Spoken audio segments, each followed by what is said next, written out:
बिस्मिल्लाहिर्रहमानिर्रहीम। अस्सलाम वालेकुम नाज़रीन, आप देख रहे हैं प्रोग्राम सिटी एट 10 और मैं हूं आपकी मेज़बान अना यूसुफ। इस दुआ और इस उम्मीद के साथ कि अल्लाह ताला हम सब के लिए आसानियां पैदा करे और हमें आसानियां बांटने की तौफीक अता फरमाए। आज के प्रोग्राम का आगाज़ कर लेते हैं और शामिल करते हैं पहला सेगमेंट टुडेज़ वेदर।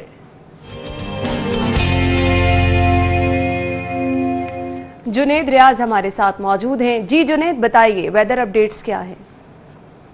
जी, लाहौर शहर के मौसम की अगर बात की जाए तो महकमा मौसमियात के मुताबिक आज लाहौर शहर का मौसम जो है वह गर्म और खुश्क रहने का इम्कान है और आज मौसम खुश्क रहने की वजह से दर्जा हरारत में भी मामूली इजाफा देखा जा सकेगा। और महकमा मौसमियात ने पेशन गोई की है कि आज गर्मी में इजाफा होने के साथ साथ जो है हब्स भी जो है वह बरकरार रहेगी और आज ज़्यादा से ज़्यादा दर्जा हरारत जो है वह 38 डिग्री सेंटीग्रेड तक जाने का इम्कान है, जबकि सुबह के वक्त कम से कम दर्जा हरारत जो है वह 28 डिग्री सेंटीग्रेड जो है वो रिकॉर्ड किया गया है।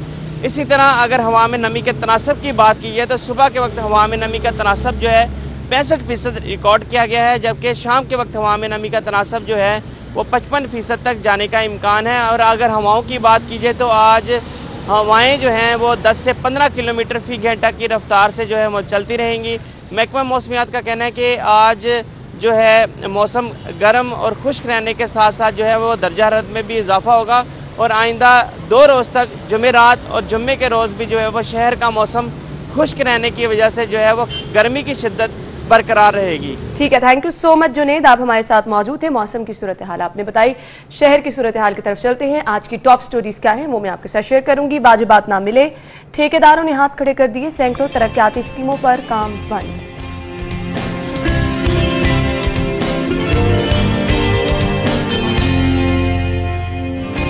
सानेहा मोटरवे ज्यादती के मुकदमे में दहशतगर्दी की दफात भी शामिल, मरकजी मुल्जिम आबिद 7 रोज बाद हाथ न आया। प्राइस कंट्रोल मजिस्ट्रेट गायब, ब्रायलर और अंडे भी महंगे, अदरक 750 रुपए किलो हो गया। और निसाबी कुतुब के टेंडर्स के खिलाफ पब्लिशर्स डट गए, मिडलमैन को नवाजने का इल्जाम।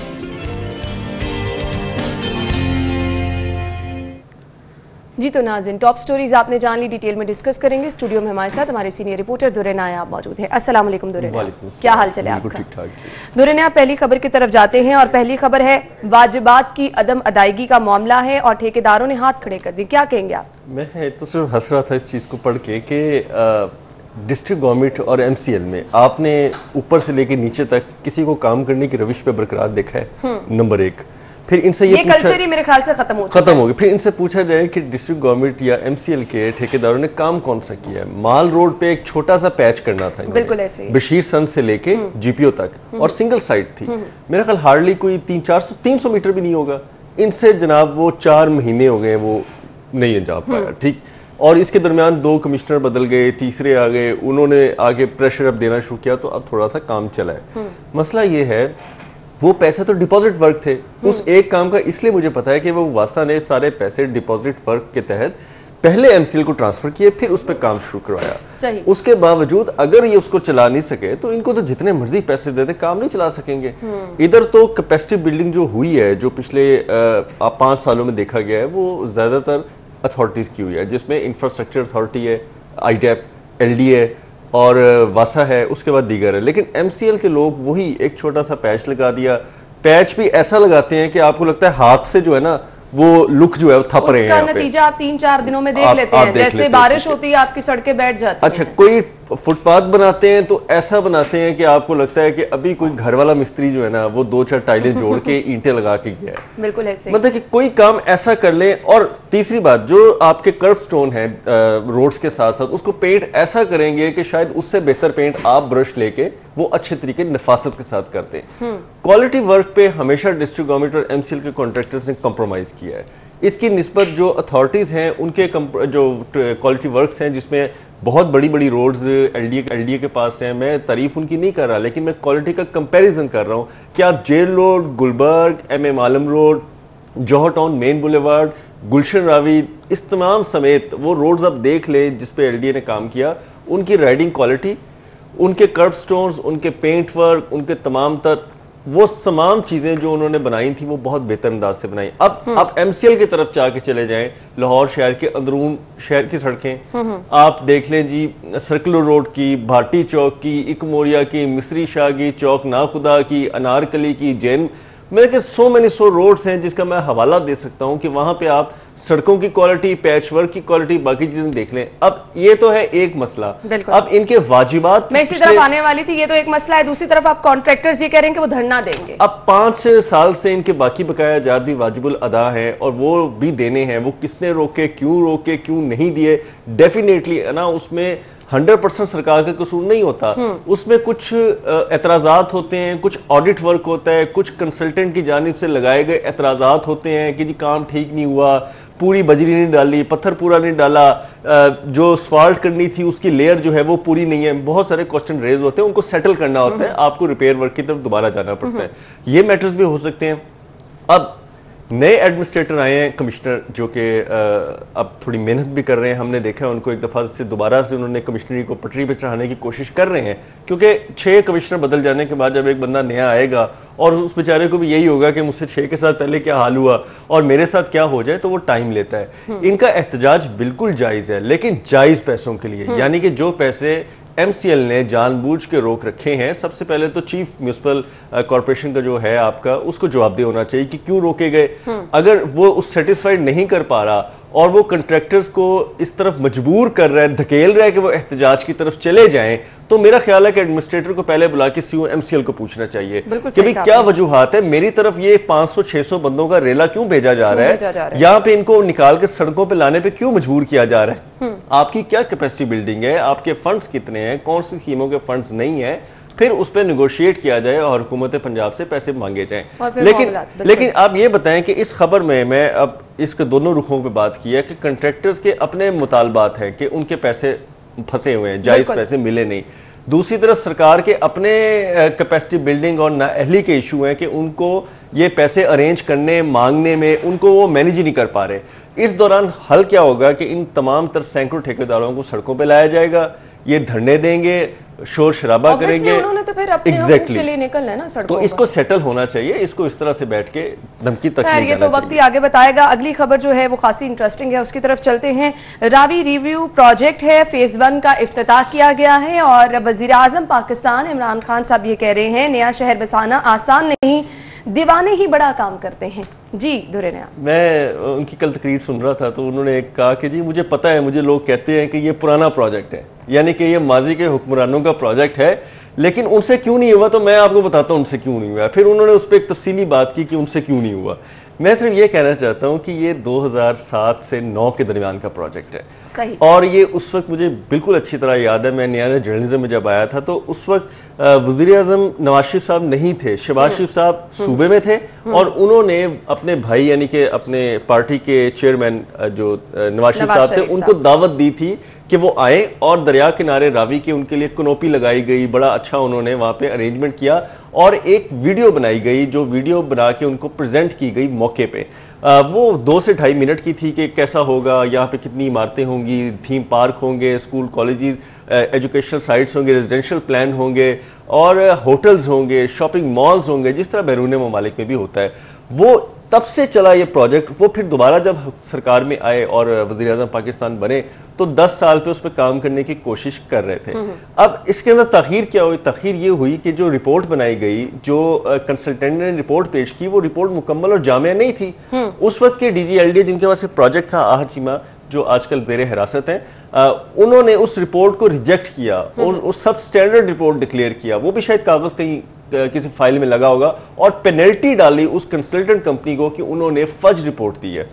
वहां पे ये मामला रुक गया। मीनवाइल आगे चल पड़े, ऑरेंज लाइन आ गया, मेट्रो बसेस आ गई, गवर्नमेंट की तरजीहात में और चीजें शामिल होती गई। अब ये जो प्रोजेक्ट है ये 1 लाख एकड़ से जायद का प्रोजेक्ट है। इस पे इतनी बड़ी अराजी इन्वॉल्व है। उसके बाद इसके लिए पूरी प्लानिंग है। आपको सबसे पहले अंदर पानी के बहाव को मेंटेन करना है। उसके लिए बहुत सारे मकामात पे छोटे छोटे आपको बंद बांधने हैं और उसके बाद दोनों साइडों पे आपको रिटेनिंग वॉल्स बनानी है, रिटेनिंग पूरा शहर बनाने के से पहले रिक्वायरमेंट्स क्या हैं ये सबसे आपको सांचा बनाना है। बिल्कुल। सांचे पे आपको जो किक स्टार्ट आपको है वो तकरीबन 25 अरब के करीब आपको सिर्फ किक स्टार्ट पे चाहिए कि आपने प्रोजेक्ट को मार्केट में फेंका, स्टार्ट किया, उसके लिए आपके पास जो फाइनेंस होने चाहिए वो कम से कम 25 अरब होने चाहिए। इससे नीचे तो ये प्रोजेक्ट जो है वो हिलेगा भी नहीं, बड़ा मुश्किल है इसको चलाना। फिर ज़मीनें खरीदनी है, ज़मीनें लेनी है, वहाँ पे आपने लोगों से ज़मीनें लेनी है। सरकार ने इतना जुल्म वहाँ पे ज़मींदारों के साथ किया कि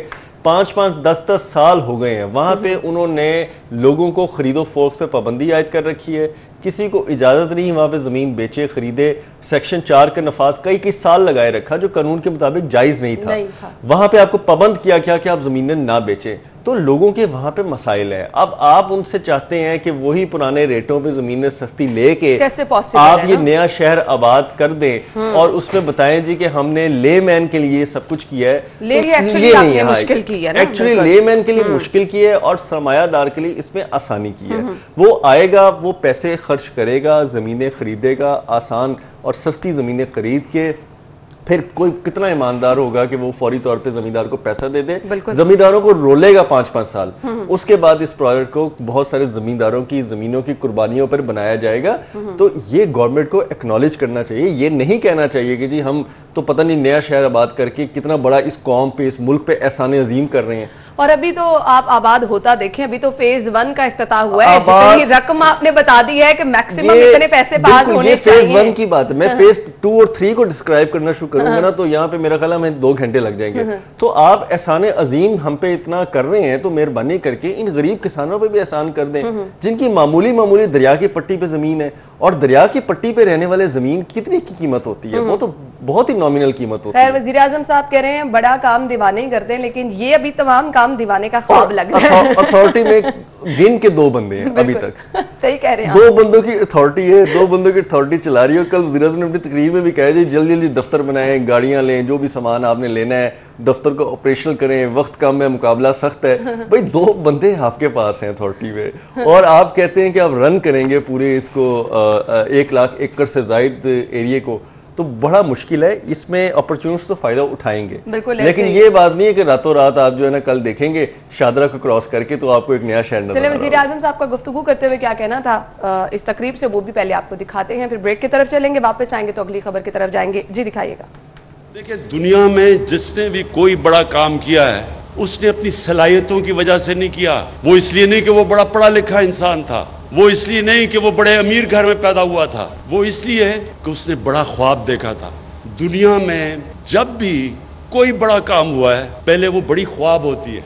और ये याद रखें कि जो भी प्रॉब्लम्स आएंगे इसमें, जब भी आप इतना बड़ा प्रोजेक्ट करते हैं इसमें प्रॉब्लम्स आएंगे, लेकिन जो भी प्रॉब्लम्स होंगे हमारा आपका सीएम ऑफिस भी पूरी तरह आपके पीछे खड़ा होगा और फिर प्राइम मिनिस्टर जो हमारा पूरा उधर से पूरी आपको जनरल हैदर बैठे हुए हैं जो कि पूरी आपको फेडरल गवर्नमेंट पूरी सपोर्ट करेगी कि जब भी कोई मुश्किल वक्त होता है कैमरामैन जाके एक माइक पकड़ के लोगों के पास चला जी क्या जी नया किधर है नया पाकिस्तान, तो लोग पूरा भला कहते हैं कि जी महंगाई हो गई और वाकई महंगाई हुई है, बुरे हालात हैं। वो कहते हैं जी बेरोजगार हैं, किधर है नया पाकिस्तान। मुल्क के मुश्किल हालात हैं तो लोगों के लिए मुश्किलात हैं। एक मुल्क को आप मकरूज करके चले जाएं, उसको कर्जे देने हो, उसके पास मुश्किल से पैसा हो अपना मुल्क चलाने के लिए, कर्जे ले मुल्क चलाने के लिए, तो जब वो बेल्ट टाइटनिंग करता है, खर्चे कम करता है, तो उसमें तो लोगों को मुश्किल वक्त गुजरना पड़ेगा। ये तो दुनिया की तारीख। जी, तो लोग मुश्किल वक्त से गुजर रहे हैं, आप गुजार रहे हैं, लोग जो है वो बेचारे क्या कर सकते हैं, उनका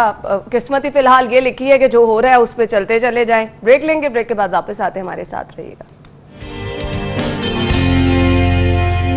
के मुकदमे में दहशतगर्दी की दफात भी शामिल, मरकजी मुलजिम आबिद 7 रोज बाद भी हाथ नहीं आ सका है।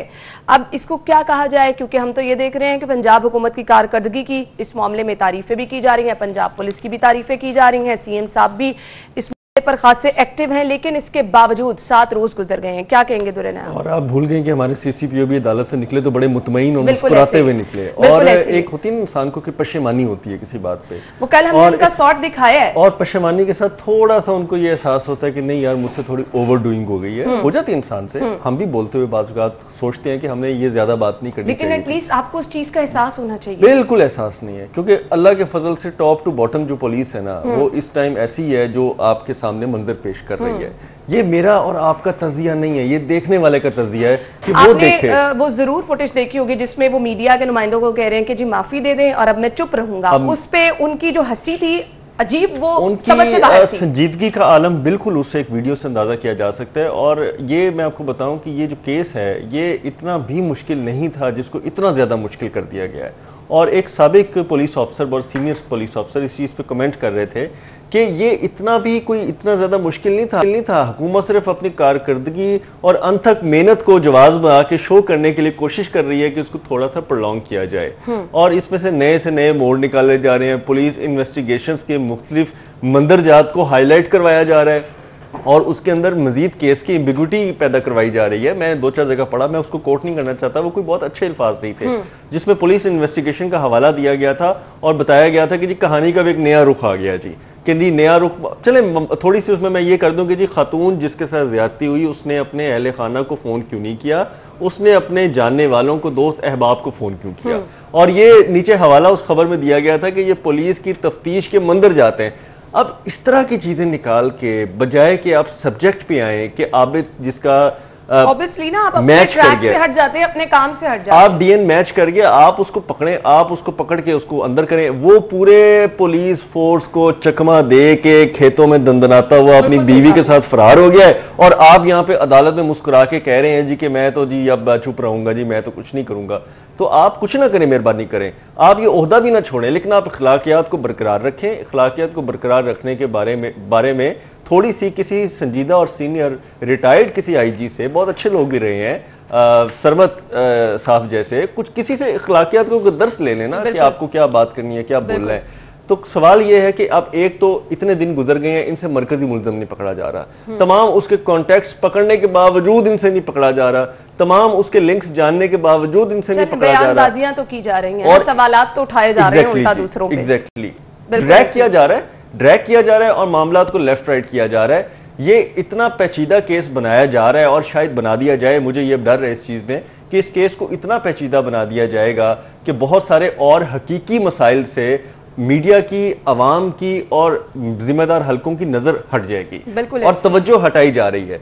क्योंकि इसके अलावा ये बड़ा संजीदा मसला है, इसको वाइंड अप करके अब आपको अगले मसाइल की तरफ चलना चाहिए, वो नहीं चला जा रहा। बावजूद इसके कि इस पे सीएम साहब मुतहरिक हैं और पुलिस की सारी फोर्स कह रही है कि अपनी तमाम तर कैपेसिटी इस पे सर्व कर रहे हैं, उसके बावजूद अगर ये हालात चल रहे हैं तो फिर तो सीएम साहब तो इस तरह मुतहरिक हैं कि जब शफकत को पकड़ा गया तो सारे टिकट्स जो हैं वो सीएम साहब के नाम से चल रहे थे और मुझे ऐसा लग रहा था कि शायद डीआईजी ऑपरेशंस के नाम की जगह वो सीएम साहब का नाम गलती से लिख दिया उन्होंने कि जी वो हमने वहां से हिरासत में ले लिया, उसके बाद इतनी सीमें थी, ये थी वो। भाई आपकी गवर्नमेंट का बीइंग चीफ ऑफ एग्जीक्यूटिव का क्या काम है कि वो इस तरह की इन्वेस्टिगेशन। असल में मकसद और नायाब इन तमाम चीजों से ये नजर आ रहा है कि क्रेडिट अपने नाम लेने की कोशिश की जा रही है। इंतहाई अफसोसनाक सानहा है, कौमी सानहा है।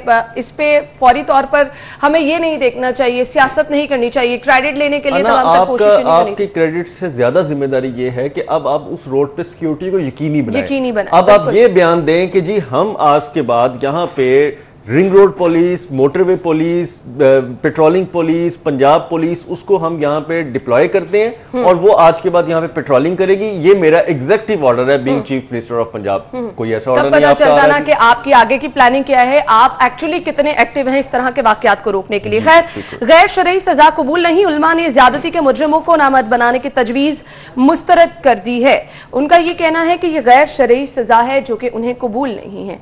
क्या कहेंगे? देखिए, उलमा के बिल्कुल अपनी जगह उनका जो पॉइंट है वो बड़ा वैलिड है और जस्टिफाइड है। उसकी वजह मैंने भी कल इसको स्टडी किया तो आप इस तरह की गैर शरई सजाएं दे के आप माशरे में कुछ जहनी मरीजों का इजाफा ही करेंगे ना आना, और इसके अलावा तो कुछ भी नहीं कर सकते।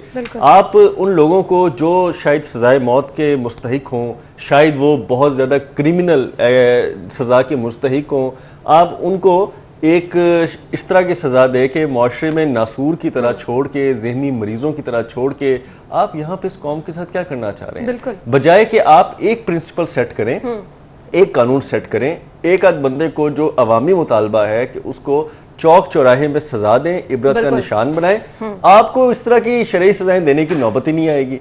और यही माजी में होता रहा है, जब से आप इस्लाम को स्टडी करना शुरू करें, खुलफाए राशिदीन के वक्त से लेके जो भी खिलाफत जिस तरह भी चलाई गई हैं, जिस तरह भी जुल्म हुए हैं, उनका तदारुक जो है वो इस्लामी और शरई सजाओं से किया गया। बिल्कुल, और आपके पास शरीयत के अकॉर्डिंग तमाम तर कवानीन मौजूद हैं, तो उसको फॉलो करना, लेकिन दुरे में आप अनफॉर्चुनेटली हम उसको भी फॉलो करना चाहे तो हम टाइमली इंप्लीमेंट उसका नहीं करते। फिर उसका नतीजा क्या निकलता है कि ये वाकयात रुकने पे नहीं आते। हम मुजरिम को बताकर, दिखाकर उसको करार वाकई सजा नहीं देते हैं। ये चीजें हम कहीं ना कहीं मुआशरे में देखते हैं। लेकिन ना ये इस केस में जो मुझे नजर आ रहा है कि अगर मुजरिमान को सजा दिलवाई जाए तो मिल जाएगी, क्योंकि वो बहुत ज्यादा बाअसर नहीं है, वो बहुत ज्यादा अमीर और किसी कबाइल खानदान या किसी बहुत ही उमरा, जो वज़ीर आला पंजाब साबिक शहबाज शरीफ साहब कह नहीं कहते थे उमरा और शुरफा जो है वो उन खानदान से नहीं है, तो उनका जो कोर्ट ऑफ ट्रायल और जस्टिस का जो सारा सीक्वेंस है वो मेंटेन हो सकता है उसमें। लेकिन उसका इम्पैक्ट देखें, अब इस सानिये के बाद भी क्या ये वाकयात रुक गए? क्या लाहौर शहर में जराइम रुक गया? क्या लाहौर शहर के गिरदोनवा में, दही इलाकों में जराइम रुक गए? जराइम तो वही है। बिल्कुल, और अगर इस सब के बाद भी आपको होश के नाखून नहीं आने, आपने सिक्योरिटी की तरफ नहीं आना, आपने आगे की कुछ बेहतरी की तरफ नहीं आना। आप तो आए रोज खबर पढ़ रही है कि एक शहरी को जख्मी कर दिया गया, शहरी ने डाकू को पकड़ लिया, डाकू ने शहरी को मार दिया, सीसीटीवी कैमरों की मौजूदगी के बावजूद दंदनाते हुए डकैतियां कर ली। ये तो रूटीन बन चुकी है। और ये मुझे अनफॉर्चुनेटली ये कहना चाहिए कि ये जो सिलसिला चल रहा है, कहीं हम कराची की तरफ या उन हालात की तरफ ना चले जाएं। बस अल्लाह ताला ही रहम करे, यहाँ पर हालात तो कुछ बेहतरी की तरफ जाते नहीं नजर आ रहे। नाज़रीन, ब्रेक लेंगे, ब्रेक के बाद आपको ज्वाइन करते हैं, हमारे साथ रहिएगा। और खबर हमारे पास ये है कि अदरक 750 रुपए किलो हो गया है, ब्रायलर महंगा हो गया है। और ऑनेस्टली स्पीकिंग, मैं आज जैसे ही अपनी टॉप स्टोरीज देख रही थी, मैं सोच रही थी कि मैंने इस खबर पे बिल्कुल बात नहीं करनी, क्योंकि इसका फायदा कोई नहीं है। दुर्रे नायाब, आप ही जो कहना चाहते हैं कह लें। मैं अंडे पढ़ रहा था कि 18 रोज में 18 रुपए महंगे हो गए। अगर इसी तरह रहे तो ये 1 महीने बाद कहाँ पे खड़े होंगे और 200 रुपए के दर्जन अंडे खाना छोड़ देंगे। नहीं, हमें तो ये सिखाया गया था कि एक अंडा रोज़ खाएं, सेहतमंदी भी होती है और बहुत सारा बंदा जो है वो ग़िज़ाइयत से भरपूर खुराक भी ले लेता है, बीमारियों से बच जाता है। हम तो अब एक हफ्ते में 1 अंडे वाली पोजीशन से भी निकलते जा रहे हैं। सही कह रहे हैं। तो ये मेडिकल में भी अब मेरा ख्याल डॉक्टर्स को भी थोड़ा सा, जो न्यूट्रिशिस्ट है उनको भी थोड़ा एहतजाज करना चाहिए कि अब हम ग़िज़ाइयत से भरपूर नुस्खे जो हैं आवाम को क्या दें। हम तो जो बताएंगे वो चीज़ ही महंगी, जो चीज़ महंगी हो जाएगी। अदरक देखें, अदरक का इस्तेमाल क्या है, मामूली सा अदरक का इस्तेमाल है और हर खाने में होना है, हर खाने में होना है। आप उसका इस्तेमाल देख लें, आप उसकी क्वांटिटी देख लें कि आपको डेली एक घर को कितना अदरक चाहिए होता है। उसके बावजूद ये इतना महंगा होता जा रहा है, तो फिर कौन इनको लगाम डालेगा, कौन कहाँ पे करेगा? है तो लगाम डालने के लिए प्राइस कंट्रोल मजिस्ट्रेट। हम जिस दिन उनकी तारीफ करते हैं, अगले दिन तो उनको सितारा है, पता नहीं कौन कौन से नवाजने की जो बातें हो जाती है। मैं तो इसलिए तारीफ और बदतरीफी भी नहीं करता कि अब उसको जो हमारी डिस्ट्रिक्ट एडमिनिस्ट्रेशन है, हमारी MCL है, हमारे मजिस्ट्रेट्स जिसके अंडर हैं, तो हम तो उनको तनकीद करते हैं गवर्नमेंट बदले में ना कि जी मीडिया तनकीद कर रहा है महंगाई पर, हम इनको नवाज दे। प्राइम मिनिस्टर ने देखे ना कि उन्होंने कहा कि लोग कहते हैं जी महंगाई हो रही है, हाँ हो भी रही है, भाई आपको नहीं पता हो रही है। ये सबसे बड़ा मसला है, देखिए सीरियसली इस टाइम हमारा सबसे बड़ा मसला महंगाई है। अब वज़ीर-ए-आज़म यहाँ पे खड़े होकर टॉन्ट कर रहे हैं पूरे नेशनल मीडिया के सामने कि जी महंगाई की बात की जाती है। भाई महंगाई तो हो रही है, फिर शुक्र है खुद ही एक हंसी के साथ, एक मजाक के साथ उन्होंने खुद भी मान लिया कि हाँ महंगाई तो हो रही है। तो महंगाई ही हो रही है और फिर साथ ये भी कह देते हैं कि इतने कर्ज पिछली हुकूमतों के, ये मसाइल अब हम भुगत रहे हैं। अब देखें, एक्चुअली महंगाई हो रही है और महंगाई ही हो रही है। हमारा जो डिक्लाइन है वो डिक्लाइन की तरफ से निकलने वाली पोजीशन में हम अभी नहीं आ रहे, अनफॉर्चुनेटली। हम बहुत सारी चीज़ों में पीछे जा रहे हैं। महंगाई के कर्जे, मान लिया खान साहब की बात की, महंगाई कर्जे वापस करते हुए चीज़ों से हाथ धोना पड़ रहा है, लेकिन हम इतनी जल्दी इन चीज़ों से हाथ धो रहे हैं कि हम रिकवरी कैसे करेंगे? बिल्कुल। हम चीज़ों को संभाल क्यों नहीं पा रहे? जो छोटे छोटे लोगों के रोजगार, नौकरियां लगी हुई हैं, उनमें स्टेबिलिटी क्यों नहीं आ रही? नौकरियां लगी थी दुर्रे नायाब, वो खत्म हो गई है ना। आप तो 1 करोड़ बढ़ाने की बात कर रहे थे, आप 1 करोड़ माइनस पे ले आए हैं। क्वेश्चन ये है कि इनकी जो परफॉर्मेंस है डिस्ट्रिक्ट प्राइस कंट्रोल मजिस्ट्रेट्स की, वो कौन इवेल्युएट करेगा? अगर वो परफॉर्म नहीं कर रहे तो उनको क्रॉस चेक करने कौन मार्केट में मुझे जाएगा? सिर्फ ये बता दें कि ये वाकई इतने स्ट्रांग हैं कि आप बार बार एक चीज़ हाईलाइट कर रहे हैं, किसी के कान पे जूं तक नहीं रिंग रही है।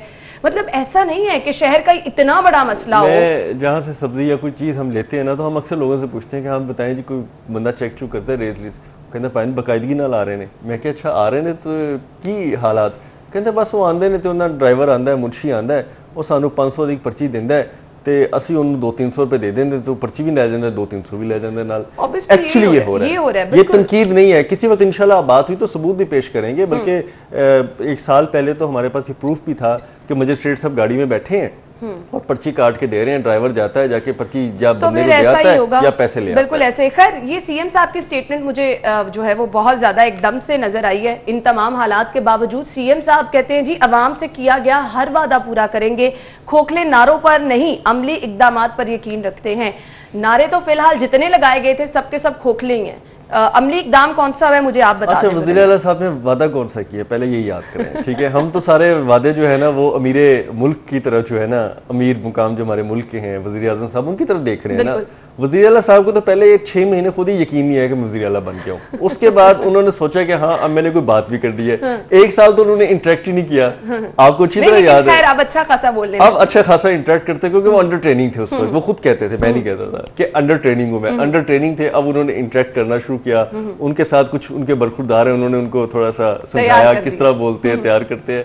अब वो बोलते हैं लेकिन सवाल चना और जवाब बाजरा देते हैं। वो आपने खुद देख लिया है, एक नेशनल चैनल पे प्रोग्राम में हवाला में दे रहा था, तो उनके प्रोग्राम में जो सवाल किया जा रहा था, असल में मसलहत के तहत शायद चीजें घुमाई जा रही थी ना, वो उस चीज का जवाब नहीं देना चाह रहे थे। लेकिन आप ये देखें कि वो इतने स्मार्ट हो गए हैं कि चीजों को घुमाना सीख गए। और हम भी थोड़े बहुत स्मार्ट इसलिए भी हो गए कि हम वही प्रेस रिलीज जमा करके बैठे हैं जो शहबाज शरीफ के दौर में आती थी, और वही कॉपी कट पेस्ट होके 19-20 ऊपर करके कुछ लकीरें चेंज करके वही इनका जो महकमा है वो भेजी जा रहा है सारी कि जी वज़ीर आला ने अब नोटिस ले लिया। वज़ीर आला को पता भी नहीं होता वज़ीर आला को नोटिस हो जाता है, फिर अचानक वज़ीर आला को बताया जाता है कि सर वाकई आपने नोटिस ले लिया, अब इस पर थोड़ा सा आगे करें। तो आगे चलते हैं। कहने का मतलब है यही बाबू, यही ब्यूरोक्रेसी, यही इनके साथ वाले लोग इनको चला रहे हैं। बिल्कुल सही कहा अब आपने। ये सिर्फ ये बताएं कि इनके जो 3-4 वादे हैं जो इंसाफ पे मबनी है उसका क्या बना? जो महंगाई पे इन्होंने कहा था जी कि मैं वादा तो इन्होंने नहीं किया, इन्होंने कहा जी हम हर तरह से कंट्रोल तो करेंगे। बार-बार ये बात कहती हूँ, जिस चीज का वादा किया गया था ना एक्चुअली उन चीजों का ही बेड़ा गर्क हुआ। अब ये अगला जो आखिरी उन्होंने वादा जुबानी कलामी किया उसमें वादे का लफ्ज़ नहीं यूज किया। उन्होंने कहा जी हम अगले महीने ऑरेंज ट्रेन चलाने जा रहे हैं, चलें वो भी देख लेंगे। अच्छा, उसके बाद और बहुत सारी ऐसी बातें हैं जिसपे वज़ीर आला पंजाब को थोड़ा सा सोचना चाहिए कि हर कही हुई बात पर पूरा उतरना भी हर बंदे की बस की बात नहीं होती, ये बड़ा मुश्किल काम होता है। बिल्कुल सही कहा। तो अब इंसाफ की मैंने आपको बात की, महंगाई की इन्होंने बात की है, ऑरेंज ट्रेन की चलाने को इन्होंने बात की है, लेकिन वादे का लफ्ज़ कहीं मुझे नहीं याद पड़ता कि इन्होंने कहीं कहा हो कि मैं वादा करता हूँ कि मैं 25 अक्टूबर को ट्रेन चला दूंगा। वादे का लफ्ज़ यूज़ नहीं किया। वादा क्या होता है? वादा तो ये होता है ना कि आप किसी मजलूम वफा ना हो। आप सानिया साहिवाल में मासूम लोगों के अहले खाना से मिल के आप वादे करते हैं, तसलियाँ देते हैं। अब आप इसी मोटरवे केस में वादा करते हैं, तसलियाँ देते हैं, मीडिया ब्रीफिंग करते हैं। अब फिर अगला कोई केस खड़ा हो जाएगा, कोई और सानिया से सानिया हो जाएगा, हम एक सानिया के मुंतज़िर हैं, दूसरे सानिया के मुंतज़िर रहेंगे। ये एक सिस्टम है जिसको हम चेंज नहीं कर पा रहे। बिल्कुल आपने सही कहा। ये सभी हालात चल रहे हैं और इस पर किस कदर कौन एक्टिव नजर आ रहा है वो हमें बताने की जरूरत नहीं है। अवाम हमारी माशाल्लाह इतनी बाशऊर हो चुकी है कि सब लोग देख भी रहे हैं, सुन भी रहे हैं और समझ भी रहे हैं। अगली खबर की तरफ चाहते हैं। मुस्लिम लीग नून का हमजा शहबाज को अस्पताल मुंतकिल ना करने के खिलाफ एहतजाज, हुकूमत के खिलाफ नारेबाजी की गई है।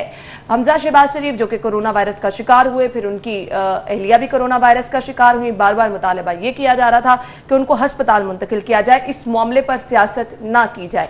क्या कहेंगे तुरैन? अब इस गवर्नमेंट को यकीन तो मर के दिलाया जा सकता है, और माजी में इस चीज़ का आपने कुलसूम नवाज साहिबा का भी हाल देखा कि जब तक वो मर नहीं गई और इस दुनिया से चली नहीं गई तो इस गवर्नमेंट को इसका एहसास नहीं हुआ। ये मेरा बिल्कुल एक जनरल तज़िया है, ये हर चीज़ से हट के किसी भी सियासी पार्टी की साइड लिए बगैर इखलाकी बुनियादों पे ये मैं बात कर रहा हूँ कि आप कानों की इतनी भी बातें ना सुने, आप रियलिटी देखें, आप क्रॉस चेक देखें, क्रॉस एग्जामिन देखें।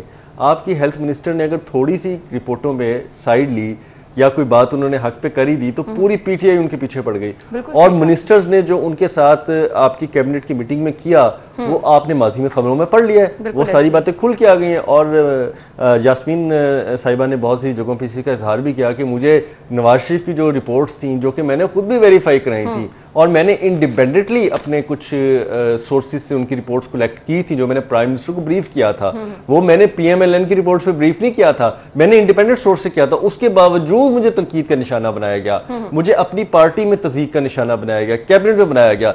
अब इन हालात में कोई हमजा को रिलीफ देना भी चाहे, कोई परमिशन मिनिस्टर, कोई बंदा ऐसा आपका किसी भी हाउस का बंदा, तो वो नहीं दे सकता। बिल्कुल आपने माहौल ऐसा बना दिया है कि अब खुदा ना खास्ता उसकी जितनी तबीयत बिगड़ती जाएगी, जितनी तबीयत नासाज रहेगी, किसी स्टेज पे जब बिल्कुल बंदा नाको नाक हो जाएगा ना, तब ये उसको हॉस्पिटल में आपको अंडर ऑब्जर्वेशन रखना है, क्योंकि हम ये सिचुएशन दिखाते रहे हैं, लोगों को बताते रहे हैं। आपको टाइम टू टाइम मरीज को चेक करना बहुत ज्यादा जरूरी होता है ना। अगर कोई टेक केयर करने वाला नहीं होगा, खुदा ना खास्ता, आपको नहीं पता कि क्या क्या। देखिए, आपने उसको 14 दिन के सर्कल से निकालना है। आपने 14 दिन के सर्कल में आखिरी 14वें दिन भी उसकी तबीयत इस तरह से खराब हो सकती है जब तक वायरस आपके जिस्म में मौजूद है, अकॉर्डिंग टू हाई जितनी भी इसमें रिसर्च हुई है, तो वो आपके लिए डेफिशिएंसी का बायस बनती है।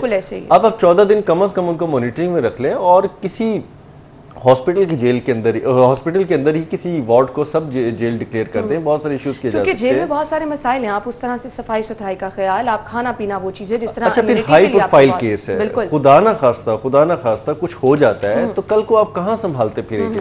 फिर आप एक माजरत कर लेंगे, आप एक सॉरी कर लेंगे और आप लोग कहेंगे कि जी हम उस वक्त मामले की नज़ाकत को समझ नहीं सके थे। जो एप्रीहेंटेड बयान है ना, जो हमने सुने हैं जी माजी में, फिर ये किस तरह से बयान देते थे कि जी हमें अंदाजा नहीं था, हम तो बहुत हमें अफसोस हो रहा है। लेकिन ये एक्चुअली मामला ऐसा है जिस पे फौरी तौर पर कोई ना कोई डिसीजन लेना चाहिए। इस पे सियासत कम से कम नहीं करनी और 10-12 दिन की बात है। बिल्कुल आप उनका रांझा राजी कर दें PMLN का, तो आप पे कम से कम कोई बात तो नहीं रहेगी। और उसके बाद ये जवाब दोबारा खड़े, अगर ये झूठे हैं तो ये जवाब दोबारा खड़े करने के काबिल तो नहीं रहेंगे ना। आप तो ईगो में अड़े हुए हैं। आपने कहा जी कि नहीं, खैर अब एहतजाज का कहा गया है तो देखिए इसके बाद फैसला किया जाता है या पहले कोई फैसला कर लिया जाता है। ब्रेक के बाद आते हैं, अगली खबर की तरफ चलेंगे, हमारे साथ रहिएगा।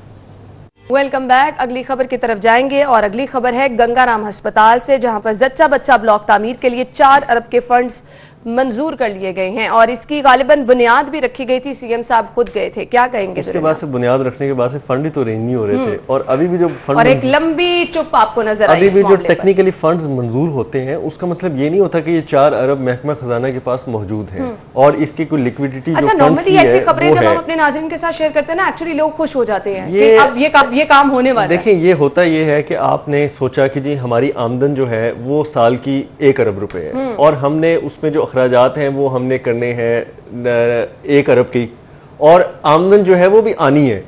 वो आपने कर लिया जी कि मैं 10 करोड़ इस पे, 5 करोड़ इस पे, 50 करोड़ इस पे, 50, आपने सारा बजट रेडी कर लिया। अब आपने देखना है कि रिकवरी आपको क्या हो रही है। आपकी रिकवरी के ये हालात है पंजाब में कि रेवेन्यू आपका मुसलसल डाउनफॉल का शिकार है। जो हदाफ आपने मुकर्रर किए, चाहे वो इनकम टैक्स के थे, चाहे वो आपके LDA के थे, वासा के थे, जो भी थे, आप उनको अचीव नहीं कर सके। आपके पास लोगों की कोरोना और उनके बिजनेसेस की हालत की वजह से इतनी पसली ही नहीं रही कि वो अपने जो टैक्स हैं वो दे सकें और उसमें वो बहुत ज़्यादा जो है वो कंट्रीब्यूट कर सकें। ये भी एक जेन्युइन मसला था। तो इस दौरान जब आपकी रेवेन्यू रिकवरी हो नहीं रही तो आप इतने ज़्यादा एलोकेशन जो फंड्स की है वो क्यों करते जा रहे हैं? और अगर आपके पास 4 अरब रुपए मौके पर अरेंज नहीं है, मेरी इतलात के मुताबिक डेवलपमेंट फंड्स में जो हुकूमत पंजाब फाइनेंस डिपार्टमेंट में बहुत बुरी हालत है और उनके पास इस तरह से पैसे नहीं है कि वो फौरी तौर पे उन पैसों को ड्रेन कर सके, उन पैसों को निकाल के अखराजात की तरफ ला सकें। थोड़े से पैसे आते हैं, मांगने वाले 100 होते हैं, लड़ाइयाँ झगड़े महकमे की होती हैं। इसके बाद भी एक लंबी चुप हमें देखने को मिलेगी। इसके बाद भी वज़ीर आला पंजाब चाहे वो अपने दफ्तर का पेट काटें, चाहे वो अपनी तनख्वाह का पेट काटें, चाहे वो हुकूमत पंजाब के मुख्तलिफ डिपार्टमेंट्स का पेट काटें, ये तो नहीं कहने वाले कि अवाम का पेट काटें और अल्टीमेट अवाम का पेट काटें, तो पैसे उनको अरेंज करके इस प्रोजेक्ट में डालने होंगे। कहाँ से डालते हैं, कहाँ से घुमाते हैं? पिछली हुकूमत पंजाब में हमने ये देखा था कि वज़ीर आला पंजाब जब शहबाज शरीफ साहब थे तो वो तो हेल्थ का बजट काट के, तालीम का बजट काट के, पुलों का बजट काट के, सड़कों का बजट काट के लेकिन किसी और में डाल देते थे। सस्ता इलाज फिर भी आवाम को काम हो जाते थे, काम हो जाते थे। मकसद तनकीद का ये था उस वक्त जो हम करते थे, हम कहते थे कि कुछ प्रायोरिटाइज आप कर लें कि हमने 100 रुपए हमारे पास हैं तो 10 रुपए हमने हेल्थ को देने हैं, 10 रुपए बजट को देने हैं। आप 10 रुपए हेल्थ को दे के 5 रुपए फिर काट के आगे ले जाते थे। लेकिन प्रोजेक्ट को फौरी तौर पे चलाने और उनको बर वक्त कंप्लीट करने के लिए ये टाइम गैप मैनेजमेंट होती थी कि यार इधर से पैसे निकाल के उधर डाल दिए, उधर से निकाल के इधर डाल दिए, उधर आए तो फिर ब्रिज फाइनेंसिंग करती, इसको टेक्निकल जुबान में ब्रिज फाइनेंसिंग कहते हैं। काम चल जाते थे। अभी आपके जितने प्रोजेक्ट हैं, ऑरेंज लाइन देखें, आपसे 2 सालों में चलाया नहीं किया। आप के जो लाहौर शहर के स्पोर्ट्स कॉम्प्लेक्स हैं वो खंडरात में पड़े हैं। हुकूमत कम से कम इस चीज में एक्सपर्ट है कि आवाम को सब्ज बाग दिखा एक मोरिया पुल का आपने क्या हाल कर दिया। आपने 3 माह में फिरदौस मार्केट का अंडरपास बनाना था, वो उजड़ा मैदान बन गया। ये चीजें लाहौर में आपने गेट एंट्री बनानी थी, आप छोटा सा काम था, 2, 3, 4 करोड़ रुपए का, लकीरें निकल गई हैं ठेकेदार की भी, एलडीए की भी। और आज इस बात आपके पास एक लंबी फहरिस्त है। मैं कहता हूं कि इन सब चीजों का मुझे नहीं लगता कोई फायदा होने वाला है। ये 2 सालों में अगर कुछ नहीं हो सका तो आगे क्या होगा? आप 4 करोड़ के प्रोजेक्ट पे परफॉर्म नहीं कर सके। लाहौर शहर के ठोकर पे बाबे लाहौर का गेट एंट्रेंस के नाम पे आप 6 माह से 3-4 करोड़ का प्रोजेक्ट परफॉर्म नहीं कर सके। आप 90 करोड़ रुपए का फिरदौस मार्केट अंडरपास परफॉर्म नहीं कर सके। आप 4 अरब का जच्चा बच्चा वार्ड किस तरह बनाएंगे? आप टेक्निकल बात करें ना, हम इस चीज को छोड़ दें कि पिछली गवर्नमेंट ने क्या किया, इन्होंने क्या किया, टेक्निकल बात चले हम छोड़ भी देंगे ना, लेकिन ये नहीं छोड़ेंगे क्योंकि इनके पास सिर्फ एक यही आसरा है, एक यही बहाना रह गया खुद को बचाने का। शहर में डेंगू और कोरोना की सूरत हाल डिस्कस कर लेते हैं। 21 नए मरीज आए हैं शहर में कोरोना के और 21 ही मुश्तबा मरीज हैं डेंगू के। दोनों खतरात और इस वक्त हम देख रहे हैं अवाम भी बहुत ईजी हो गई है, गवर्नमेंट भी इस चीज का क्रेडिट लेके कि उन्होंने कोरोना पे काबू पा लिया है। अब वो भी मुझे लग रहा है काफी हद तक ईजी आराम से बैठे हैं। क्या कहेंगे? एक तो क्रेडिट लेना होता है और एक होता है कि जबरदस्ती क्रेडिट आपको जिताना भी। उसकी मिसाल मैं इसलिए दूंगा, सारे सुनने वाले सुनेंगे और इस बात में थोड़ा सा एंजॉय भी करेंगे कि जब आप कॉल करते हैं तो आपकी विल के बगैर ही अगले बंदे की टोन जो है ना, आपने सही कहा, वो लग जाती है कि हमने कोरोना पे काबू पा लिया है। मुझे भी जब कॉल शुरू में आई, पंजाब की कोशिशों से और अल्लाह ताला की मुझे भी जब कॉल आई, मैंने कहा यार मैंने तो किसी को सब्सक्राइब नहीं किया, मैंने तो कहीं रिक्वेस्ट नहीं की कि ये टोन लगा दी जाए। कहते नहीं, ये सरकार की ना मैंडेटरी टोन है, ये तो आप सुननी पड़ेगी। और मैं आपको बताऊं, जिस तरह से ये पूरी कोरोना की सिचुएशन में टाइम टू टाइम आपकी टेलीफोन टोन्स बदलती रही ना, जितना इस पे जबरदस्त काम किया उतना और कहीं अच्छा काम। यही आपकी है जी कि आप माइंड मेकअप की टेक्नोलॉजीज हैं कि आपने माइंड मेकअप किया आवाम का, आपने सारी चीजें उनके अंदर जा इन्फोर्स करती हैं। अब चाहे कोई कोरोना का मरीज तरफता रहे, कई अस्पताल जो हैं वो बिलबिलाते रहें, बहुत कॉम्पिटेंट डॉक्टर्स जितना मर्जी इशारा करते रहें, मीडिया जितना मर्जी बोल रहे, लेकिन वो कहते हैं जी हमने टेलीफोन टोन लगा दी है तो अब हम जो है ना वो मुकम्मल तौर पे इस चीज़ हमने अपना काम कर लिया और लोग हमें बड़ा सराह रहे हैं, ये बड़ी तारीफ हो रही है। आपका कोरोना बहुत माइन्यूटली अगर देखें तो हल्का सा सर उठाना शुरू हो गया है। बिल्कुल ऐसे। डेंगू पे आपने उस तरह से सर्विलेंस नहीं की। सबसे ज्यादा अलार्मिंग सिचुएशन ये है कि अब आपका निज़ाम जिंदगी जो आपने कहीं मुख्तलिफ सेगमेंट ऑफ लाइफ बंद किए थे, अब आप बहाल करने जा रहे हैं। अब एक बार फिर से इस फेज में हमें जाते नजर आ रहे हैं। आपने बहाल भी कर दिए और आप उसके बाद जितने भी छोटे छोटे आपके पास लकूनास थे वो भी आप कवर अप नहीं कर सके। डेंगू जो है वो आपके सर पे आन खड़ा हुआ है। मैंने पहले भी ये पिछले प्रोग्राम से पिछले में कहा था कि मानसून खत्म होते ही ये थोड़ा बहुत एक्टिव होगा, क्योंकि हमने इसकी सर्विलेंस नहीं की ना, हमने इसके तदारुक के काम नहीं किए। लेकिन वक्त कम है, डीसी साहब हर रोज इजलास जरूर कर रहे हैं, तो वो इजलास अब आपने तनकीद की ना तो उनको हाईली जो अवार्ड है ना हुकूमत पाकिस्तान का वो उनको उन्होंने नामजद कर दिया, उन पे तनकीद न कीजिए। थैंक यू सो मच दुर्रे नयाब आपका। नाज़रीन ब्रेक लेंगे, आप हेडलाइंस जानिए, हम आपको दोबारा ज्वाइन करेंगे, हमारे साथ रहिएगा। जी तो नाज़रीन, अहम खबर आपने जान ली। प्रोग्राम के इस हिस्से में हम बात करने वाले हैं, ये वो मसला है जिसका हम देख रहे हैं, ना सिर्फ एक स्पेसिफिक एज में जाके पहले लोगों को हम सुनते थे कि किसी को कमर में दर्द है, किसी को बाजू में दर्द है, किसी को नेक में पेन है, लेकिन आजकल बहुत सारे नौजवान भी इन मसाइल का शिकार नज़र आ रहे हैं। तो इसकी वजूहात क्या हैं, क्यों ये छोटी छोटी चीज़ें जो हैं वो बहुत ज़्यादा हम देख रहे हैं बढ़ती चली जा रही हैं। घुटनों का दर्द, बैक पेन, इसके साथ साथ बहुत सारे लोग कहते हैं जी छोटी उम्र में जॉइंट्स में पेन हो जाना, ये चीज़ें बहुत आम प्रैक्टिस होती चली जा रही हैं। तो डिस्कस करेंगे इसकी रीजंस क्या हैं, सिम्टम्स क्या हैं, कब आपको डॉक्टर के पास एक्चुअली जाने की ज़रूरत है, टेस्ट करवाने की ज़रूरत है या फिर फिजियोथेरेपी की ज़रूरत है। इस पर हम बात करेंगे। स्टूडियो में हमारे साथ हमारी मेहमान मौजूद हैं, डॉक्टर तहमीना इरफान जो कि फिजियोथेरेपिस्ट हैं। इनसे जानेंगे कि ये मसाइल किस तरह से पैदा होते हैं, इनका हल क्या है, टाइमली इनका इलाज कितना ज़रूरी है। अस्सलाम वालेकुम। वालेकुम अस्सलाम, क्या हाल चाल है? अल्हम्दुलिल्लाह, आप कैसे कैसी हैं? बिल्कुल ठीक ठाक, अल्हम्दुलिल्लाह। थैंक यू सो मच, आपके वक्त का शुक्रिया तहमीना। सबसे पहले तो मुझे बताइएगा कि ये जिस तरह मैंने छोटी छोटी चीज़ों का जिक्र किया, ये कहने को तो छोटी लगती हैं, लेकिन एक्चुअली अगर ये बहुत ज़्यादा प्रोलॉन्ग कर जाए तो बड़े मसाइल भी इससे हो जाते हैं। बिल्कुल, क्यों इतनी बढ़ती जा रही है? आपकी बात से मैं बिल्कुल मुत्तफिक हूँ, और ये एक ग्रेजुअल समझ लें कि एक प्रोग्रेशन ऑफ डिजीज़ है जो कि स्टार्ट हो जाती है बहुत अर्ली एज से। आज से अगर आप 20-30 इयर्स बैक देखें तो हमारी ग्रैंड मदर्स में ये चीज़ नहीं थी कि उनको अर्ली एज में बॉडी एक्स हो जाए, जॉइंट एक्स हो जाए, बैक में पेन रह रही है। अच्छा, आप इसको डिजीज कह रही हैं, हम एक्चुअली इसको डिजीज समझते नहीं। बिल्कुल। हम समझते शायद थकावट है, हमने काम ज्यादा कर लिया है। मामला इधर इससे ही तो बिगड़ना शुरू होते हैं कि जब आपको एक सिम्टम्स आ रहे हैं, आपको पेन है, कभी भी पेन अनयूजुअल समझ लें नहीं हो सकती है। क्यों? उसके पीछे कोई ना कोई डिजीज चल रही है, कंटिन्यूटी से एक चीज है ना, वो अलार्मिंग है। बिल्कुल बिल्कुल। आप अर्ली एज में देखें, बच्चियां अक्सर स्कूल गोइंग बच्चियां, बच्चे भी, हमारी नेक स्टिफ है, बैक मसल्स टाइट हैं, शोल्डर्स में पेन हो रहा है। ठीक है, मदर समझती हैं बैक का इशू है, मतलब आप बैग हैवी कैरी कर रहे हो, मे बी ये वजह है। फिर क्या आहिस्ता आहिस्ता प्रोग्रेशन होना स्टार्ट हो जाती है। किस तरह? एक बैग का लोड है, सेकंड उनकी फीट ठीक नहीं है। आप फीट में क्या क्या चीज़ें हैं जिनके मुतालिक हम बात कर सकते हैं? बच्चों की बात, छोटे बच्चों से आप यकीन करें कि जब हमारी एक एज है, लाइक बचपन में पैदा होने से लेकर 2 साल तक तो मदर अच्छा मिल्क इनटेक वगैरह करवा देती, लेकिन अब भी गाय और भैंस के दूध के बजाय आपको पता है आर्टिफिशियल मिल्क बिल्कुल यूज हो रहे हैं। सबसे पहली वजह बन ही ये रही है।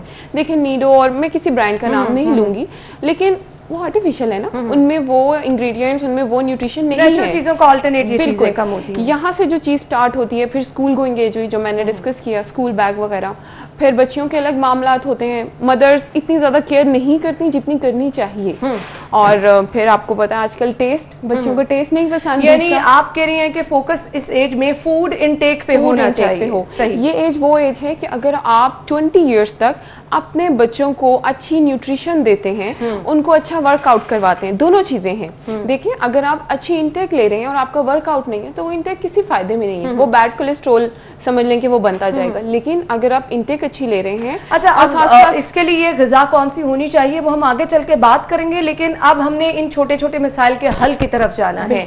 बैक पेन छोटे बच्चों में, नौजवान में क्यों है? हम इसको नजरअंदाज कर देते हैं। अब मुझे बताइएगा इसका प्रॉपर तरीका इलाज क्या होता है? फर्स्ट ऑफ ऑल आपने पूछा ये क्यों है, इसकी वजूहात 2-3 हैं। फर्स्ट ऑफ ऑल कैल्शियम की कमी हो जाना, सेकंड विटामिन डी की कमी हो जाना, थर्ड मस्कुलर पेन या मस्कुलर स्पाज, या आप उसको और प्रोग्रेसिव वे में देखें तो वो फिर डिस्ट्रॉफी की तरफ मामला जाना शुरू हो जाते हैं। ये 3-4 बेसिक वजूहात हैं जिस वजह से हमें बैक पेन, शोल्डर पेन मिलती है। और जो मोस्ट इंपॉर्टेंट चीज़ है वो है पोस्चर। हमारी पोस्चर ट्रेनिंग नहीं है। अब आप देखें आपका वर्क स्टाइल, आपका वर्कलोड क्या है, उस लिहाज से यहाँ पर एक प्रॉपर आपको ट्रेनिंग देनी चाहिए कि आपको इस तरीके से बैठना है। बैक स्टेज जितनी टीम है, they are on computer for at least 12 to 14 hours, like their muscles are so much lethargic। अब आप इतनी देर तक अपने मसल को एक पुअर पोस्चर में ट्रेन कर रहे हैं। प्रॉपर 2 घंटे सीट पे बैठना है और फिर छोटे छोटे मिसाइल जो हम कहते हैं कि वो स्टार्ट हो जाते हैं। और इसी तरीके से पोस्चर की ही बात की जाए, स्कूल एज में भी यही मामलात हैं। टीचर्स हैं वो बच्चों को गाइड नहीं कर रही हैं कि आपको इरेक्ट स्पाइन के साथ बैठना। इरेक्ट स्पाइन क्या है? लाइक आपकी नेक और आपकी जो टेल बोन है वो बिल्कुल सीधी हो, like you don't have to deviate this और this side, You must have to sit straight, you must have to stand straight। अच्छा तहमीना, अब आपकी मौजूदगी का फायदा उठाते हुए हम जरूर चाहेंगे कि वो बच्चे जो कि ज्यादा टाइम बैठ के स्टडी करते हैं, उनकी सिटिंग पोजीशन एक्चुअली होनी क्या चाहिए? क्योंकि बहुत सारी मदर्स इस टाइम देख रही हैं तो बच्चे अगर नीचे देख के काम करे जा रहे हैं मुसलसल, उसके बाद आप सर में दर्द की शिकायत कर रही हैं, शोल्डर पेन की, एक्चुअल पोस्चर होना क्या चाहिए? आपकी सिटिंग पोजीशन क्या होनी चाहिए? राइटिंग बुक जिस पे आप लिख रहे हैं वो आपसे कितने डिस्टेंस पे होनी चाहिए? ठीक हो गया। अब देखें, पहले तो ये थोड़ा मुश्किल था कि तकिए रख के आप मदर्स जो थी बिठा के, लाइक हमारे बचपन में बिल्कुल हमारे बचपन में मदर्स थोड़े पिलो रख के, लेकिन अब तो आपके लिए सिटिंग टेबल्स मौजूद हैं, स्टडी टेबल है प्रॉपर, मतलब आप चौकड़ी मार के भी अगर बैठे हैं तो वो आपकी एक्यूरेट लेंथ तक है, जो कि आपकी चेस्ट लेंथ है। आपकी लोअर चेस्ट लेंथ तक आपका टेबल होना चाहिए जिसपे आपकी बुक हो या writing material whatever you are using for the study purpose, वो उस टेबल पर होना चाहिए और ये आपका पोस्चर हो। लाइक आपके एल्बोज वगैरह बिल्कुल बो डाउन ना हो, आपकी बैक बो डाउन ना हो। देखिए ये स्ट्रिंग है, अल्लाह पाक ने हमारी बॉडी का जो निज़ाम बनाया इसमें से अगर एक चीज भी इम्बैलेंस होती है, यकीन करें पूरी बॉडी का निजाम इम्बैलेंस हो जाता है। आपकी हील में पेन होता है, आपकी पूरी चाल बदल जाती है, ऐसा है। तो जिसकी बैक में पेन है वो अल्टीमेटली वो फिर डिस्ट्रॉफी की तरफ जाना शुरू हो जाता है। बैक में पेन हुई, उसे कंबार्ट करने के लिए या वो बच्चा इस तरफ बैठेगा या इस तरफ बैठेगा, ठीक है। वो पोस्चर थोड़ा सा चेंज हुआ, आहिस्ता आहिस्ता डेवलप होती गई, फिर थोरेसिक रीजन पे आ जाएगा। हमारी स्पाइन के 4 रीजन्स हैं, सर्वाइकल, थोरेसिक, लंबर और सबसे नीचे सैक्रल एंड कॉक्सिक। अब ये जो हमारे रीजन्स हैं बेसिकली इनमें से एक भी मिसअलाइन होता है तो पूरी स्पाइन मिसअलाइन होती है। And next the step is misalignment of hip joint. उसके बाद फिर गेट आपकी चेंज हो जाती है। अक्सर बच्चे आपने देखा है एक तरफ को झुककर चल रहे हैं, बिल्कुल ऐसे ही है। अक्सर गर्ल्स भी देखी है मैंने जो एक तरफ का स्कूल बैग यूज करती हैं। ये बात है 2009 to 15। उस दौरान आपको पता है 1 शोल्डर बैग बच्चियों के लिए, स्कूल गोइंग और कॉलेज गोइंग जो बच्चियां थी उन्होंने बड़ा इसको फैंटेसाइज किया हुआ था, 1 शोल्डर बैग लेती थी।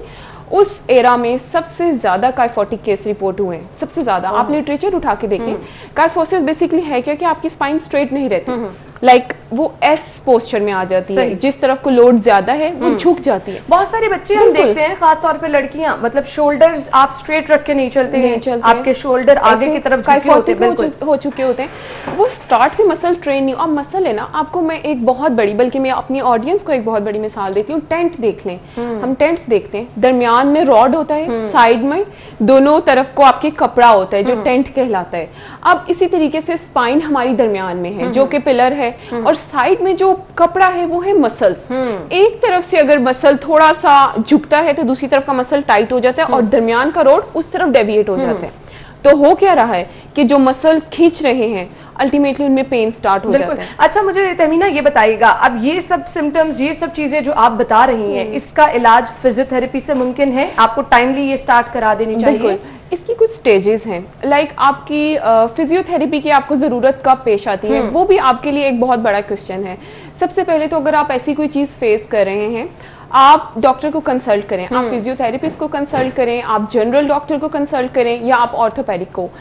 दे must suggest you test serum calcium level, vitamin D level and CBC level, क्योंकि कुछ हद तक आयरन की कमी की वजह से भी बॉडी इस तरह की प्रैक्टिस में लोग जो सबसे पहला काम करते हैं ना, वो घर में ऑयल मसाज शुरू कर देते हैं। तो मुझे बताएं ये प्रैक्टिस कितनी नुकसानदेह है? इतनी समझ लें कि नुकसानदेह नहीं, पर ये आपके जो ट्रीटमेंट टाइम होता है उसको डिले कर देती है। अच्छा। उस लिहाज से फिर ये चीज़ें, अब एक चीज़ आपके हाथ में है, आपको पता है पेशेंट आया है, मुझे इसको ये मेडिसिन, ये एक्सरसाइज तजवीज़ करनी है एंड ही और शी विल गेट बेटर सून। लेकिन अब एक टेनोर होता है, ट्रीटमेंट टेनोर, कि ये अब वो टाइम गुजर गया ट्रीटमेंट का जिसमें आप early diagnosis and early treatment की तरफ जा सकते थे। पाकिस्तान में ये प्रैक्टिस ही बहुत कम है। अगर आप वेस्टर्न साइड पर देखें तो प्राइमरी प्रिवेंशन पे लोग काम करते हैं, हम सेकेंडरी और टर्शरी पे अड़े हुए हैं। बिल्कुल सही कह रही हैं। अवेयरनेस नहीं है लोगों में। अब आपने आज बहुत अच्छा एक टॉपिक उठाया है, बॉडी एक्स। अब इसके लिए हम कैल्शियम पे बात करें, विटामिन डी पे, इसके लिए लिपिड प्रोफाइल पे भी बात होनी चाहिए। कोलेस्ट्रॉल अनयूजुअल वे में लोगों के इंक्रीज हैं, लाइक डेली प्रैक्टिस में मैं जितने लोगों को कैल्शियम, विटामिन डी और cholesterol, serum cholesterol level suggest करती हूँ, सब डी रेंज्ड होते हैं। सोचने की बात है क्यों ऐसा हो रहा है। बिल्कुल। और हो भी रहा है तो पेशेंट्स अक्सर रिलक्टेंट हो जाते हैं, क्या कहते हैं, जी डॉक्टर साहिबा हम ले लेंगे ट्रीटमेंट, ले लेंगे, वो करते करते और वही आपको बहुत आगे तक नुकसान तक ले जाती है। अच्छा तहमीना, मुझे बताएगा कुछ चीज़ें ऐसी, मतलब हम अक्सर घर में देखते हैं, जैसे कि मैंने मसाज की बात की, अगर कहीं पेन हो रही है तो सबसे पहले हमारी होम रेमेडीज जो है वो स्टार्ट हो जाती हैं। हाथ में पेन है, ज्वाइंट पे पेन है, हम मसाज, कुछ प्रॉपर तरीका इसका आप हमारे साथ शेयर करना चाहेंगे हमारे नाजरीन के साथ, कि आपका प्रेशर लेवल कहाँ पर कितना होना चाहिए, कौन सा ऐसा पॉइंट है जो सेंसिटिव है, उस पर आपको ज्यादा प्रेशर नहीं देना चाहिए। हमारे नाज़रीन को अगर आप ये करके दिखा देंगी तो बहुत ज्यादा बेहतर हो जाएगा। अगर आपके हैंड में, आपके रिस्ट में पेन है और आप डायग्नोज लिखते हैं ना बहुत ज्यादा, हम कंप्यूटर्स पे जो लोग, हमारे अपने ऑफिस में बहुत सारे लोग काम कर रहे हैं, बिल्कुल, तो आपके ऐसे फिंगर्स लगते हैं स्टक हो गई हैं, स्ट्रेनिंग की वजह से, कंटिन्यूअस मसल स्ट्रेनिंग है उन पे। अब जब स्ट्रेनिंग आती है तो मसल वीकनेस भी स्टार्ट हो जाती है, ठीक है। ये काउंटर मैकेनिज्म है जो कि साथ साथ चल रहा है। अब इसके लिए आपको स्ट्रेंथनिंग पे जोर करना है। अब पूरी बॉडी की एक्सरसाइज करें, आप फिंगर से स्टार्ट कर लें, आप रेजिस्टेंस एक्सरसाइजेस दें, लाइक ये हैंड जो है आपका रेजिस्टेंस दे रहा है और ये हैंड जो है वो रेजिस्टेंस को कंबाट कर रहा है। लाइक फिंगर के मसल से स्टार्ट करें, you have to pressure your fingers like this, अगर आप थोड़ा सा क्लोज फ्रेम तहमीना का बनाकर दिखा देंगे तो बहुत अच्छा तरीके से हमारे नाज़रीन को पता चल सकेगा। जी तहमीना, आप बता सकती हैं। आपकी 2 हैंड्स ठीक हो गया, आपकी फिंगर्स, फॉर एग्जांपल आप अभी राइट हैंड को अपने एक्सरसाइज करना चाह रहे हैं, आप फिंगर से स्टार्ट करते हैं। फिंगर के फ्लेक्सर्स मसल्स हैं, एक्सटेंसर्स मसल्स हैं। आपको अपनी स्ट्रेनिंग एक्टिविटी के बाद, लाइक आपने राइटिंग बहुत ज़्यादा देर तक की है, आपने कंप्यूटर ज़्यादा देर तक यूज़ की है, उसके बाद आपको अपने मसल्स को स्ट्रेच एंड स्ट्रेंथनिंग दोनों प्रोवाइड करनी है। स्ट्रेच तो सिंपल है, जो हम अक्सर करते भी हैं, ये तरीका है। अब इसको आपको थोड़ी देर मेंटेन करना है, ये तरीका गलत है, ये आपके मसल्स को कोई रिलैक्स नहीं करेगा। ये तरीका है, like you have to maintain it for at least 10 to 15 seconds. It is a stretch, it is a muscular stretch. This is flexor stretch, then this is extensor. Market में ऐसी बहुत सारी स्प्रिंग डिवाइसेस अवेलेबल हैं, आप हाथ की exercise के लिए वो यूज कर लेते हैं। Those are basically strengthening for strengthening purpose, और वो आप पोस्ट स्ट्रोक पेशेंट्स को देते हैं। ठीक है। या वो पेशेंट्स जो पोस्ट ऑप यानी कि जिनका ऑपरेट हुआ हो अभी, फॉर एग्जांपल खुदा ना खास्ता किसी की एल्बो इंजर हुई है और काफी अरसे तक उसको स्लिंग लगा रहा, और आपको पता है जो चीज यूज नहीं हो रही तो वीक हो जाएगी ना, उसके बाद उनकी मस्कुलर स्ट्रेंथ खत्म हो जाती है। आपको ग्रिपर मिलते हैं, you have to grip them repeatedly to enhance the strength of your muscles. ठीक हो गया। उसका पर्पस भी डिफरेंट है, थोड़ा सा डिफरेंट है, उसको आप अपनी जनरल ट्रेनिंग में यूज कर सकते हैं। बल्कि इससे मुझे याद आया, बेल्ट्स मिलती होती हैं जिन लोगों को बैक में पेन है, अब वो थेरा बेल्ट्स के नाम से आती हैं, उनको आपको बैक में लगा के लेग्स की और बैक की एक्सरसाइज आप बहुत अच्छे से परफॉर्म कर सकते हैं। ये एक प्रैक्टिस है, बहुत सारे लोग बेल्ट का इस्तेमाल करते हैं। तो मुझे बताएं, ये आप इसकी कोई टाइमिंग होती है? अच्छा, या आप इसको 8 घंटे के लिए अगर बैठे हैं तो 8 घंटे पहन के बैठे? जो बेल्ट आप बात कर रही हैं वो है एब्डोमेन एंड बैक बेल्ट, वो जो बांध के रखते हैं। अब देखिए उसका भी टाइम है, उसको भी अगर आप ज़्यादा देर तक, लाइक आप सर्वाइकल कॉलर अगर ज़्यादा देर यूज़ करते हैं, तो रिसर्च के मुताबिक आप अगर कॉन्टिन्यूस 4 आवर्स के लिए कोई बेल्ट या कोई कॉलर यूज़ करते हैं तो आपके मसल की स्ट्रेंथ 25 to 30% डिक्रीज हो जाती है। यहाँ से अंदाज़ा लगाएं कि उसकी भी प्रॉपर ट्रेनिंग ज़रूरी है। आपको 1 घंटा उसको पहनना है, 1 घंटा उतारना है, ताकि आपके मसल्स को पता हो कि हमें इसके बगैर भी काम करना है। एक बहुत आम प्रैक्टिस है, कुछ लोग, समटाइम मेरे साथ खुद ही होता है कि मैं सो के उठती हूँ, बजाय इसके कि मैं फ्रेश हूँ मैं और ज़्यादा थकावट फील करती हूँ। उसमें हमारा स्लीपिंग पॉस्चर जो है वो बहुत ज़्यादा मैटर करता है, पिलो हमारा किस हाइट पे है बहुत ज़्यादा मैटर करता है। इन चीज़ों का ख्याल किस तरह रखा जा सकता है? एरिया टू एरिया डिपेंड करता है। आपकी शोल्डर टाइट है, आपकी लेग्स टाइट है, आपकी बैक टाइट है, एंड इन केस आपकी पूरी बॉडी स्टिफ है, then you must go for the test including I factor, calcium and vitamin D. आप अपनी पेरेंट्स की, अपनी फैमिली हिस्ट्री लेते हैं। अच्छा। आपकी फैमिली में किसी को तो ये प्रॉब्लम नहीं है, और ये स्टिफनेस कितनी देर तक रह रही है, ये आधे घंटे से कम स्टिफनेस है या आधे घंटे से ज्यादा आपको स्टिफनेस महसूस हो रही है। दूसरी बात रही पोस्चर की, पहली बात थी टेस्ट जो आपकी बॉडी से रिलेटेड है कि आपकी बॉडी के अंदर क्या काम चल रहे हैं। ठीक है। सेकेंड चीज आ गई आपका पोस्चर। पोस्चर के लिए जो रिसर्च कहती है, आपका जो पिलो विड्थ हो यानी उसकी चौड़ाई, आपके ये एक्रोमियम प्रोसेस, ये आपका जो टिप ऑफ शोल्डर है और जो एयर लोब है, इसके दरमियान की जो है, बिल्कुल ये almost 4 to 5 on an average बनता है। लाइक हम लोगों की जो फिजिक है उस लिहाज से, जो हेल्दी लोग हैं, लाइक जिनके बाइसेप्स मतलब हेल्दी हैं, उनके लिए ये विड्थ बढ़ जाती है।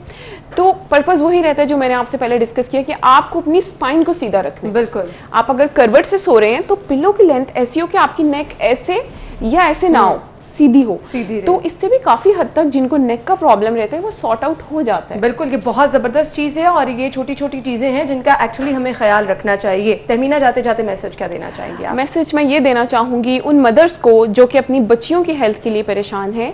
सबसे पहले आप उनकी फूड पर ध्यान दें, उनकी मिल्क इंटेक पे ध्यान दें। मिल्क वो नहीं लेती तो फ्लेवर मिलते हैं, चॉकलेट, वनीला, इंश्योर में मिलते हैं, बाकी भी कंपनीज हैं, आप वो ऐड करके दें। और बचपन से अपने बच्चों के पोस्चर का ज़रूर ख्याल रखें, उनके बैक के वेट का ख्याल रखें, और इन द एंड खुदा न खास्ता कोई ऐसी कंप्लेंट परसिस्टेंटली आपके बच्चों को या आपको फेस हो रही है तो must consult to the doctor and go for the test, क्योंकि इसमें आप जितना डिले करेंगे उतना ही आपको नुकसान भी उठाना पड़ेगा। थैंक यू सो मच, बहुत बहुत शुक्रिया। Thank you so much. नाज़रीन, ब्रेक लेंगे, ब्रेक के बाद आपको ज्वाइन करते हैं, हमारे साथ रहिएगा।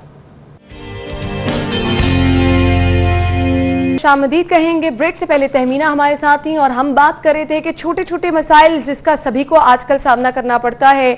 हमारे सिटिंग पोस्चर, सोने का तरीकाकार हमारा जो है वो ठीक नहीं होता। हमें ये नहीं पता कि हमने पिल्लू कौन सा रखना है और किस तरह से हमने अपना सोने का पोस्चर सेट करना है। अगर हम काम कर रहे हैं मुसलसल 4-5 घंटे बैठ के, तो किस तरह से हमने अपनी सिटिंग पोजीशन को रखना है। स्टूडेंट्स जो कि पढ़ रहे हैं उनको अपनी सिटिंग पोजीशन को किस तरह से रखना है। तो ये चीज़ें हमने आपके साथ शेयर की, लेकिन कहीं ना कहीं ग़िज़ाइयत का भी बहुत अहम रोल है।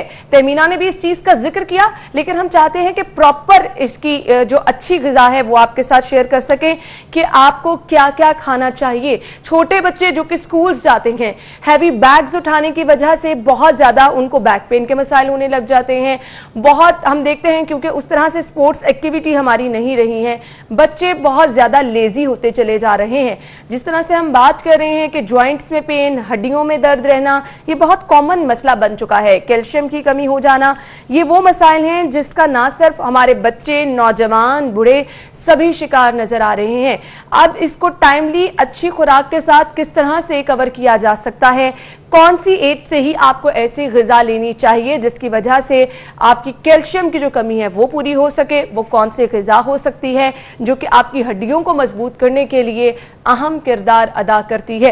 क्योंकि अनफॉर्चुनेटली अगर हम अपनी ग़िज़ा से ये चीज़ पूरी नहीं कर पाते हैं तो फिर हमें आर्टिफिशियल वे की तरफ जाना पड़ता है, अद्वियात का इंतखाब करना पड़ता है। तो अद्वियात से बचने के लिए बेहतर तरीका ये है कि आप नेचुरल चीज़ें जो हमारे पास हैं, बहुत सारी सब्जियाँ, बहुत सारे फल, फ्रूट्स ऐसे हमारे पास मौजूद होते हैं जिनको अगर हम टाइमली अच्छे तरीके से इस्तेमाल करें तो हम इन मसाइल से बहुत हद तक बच सकते हैं।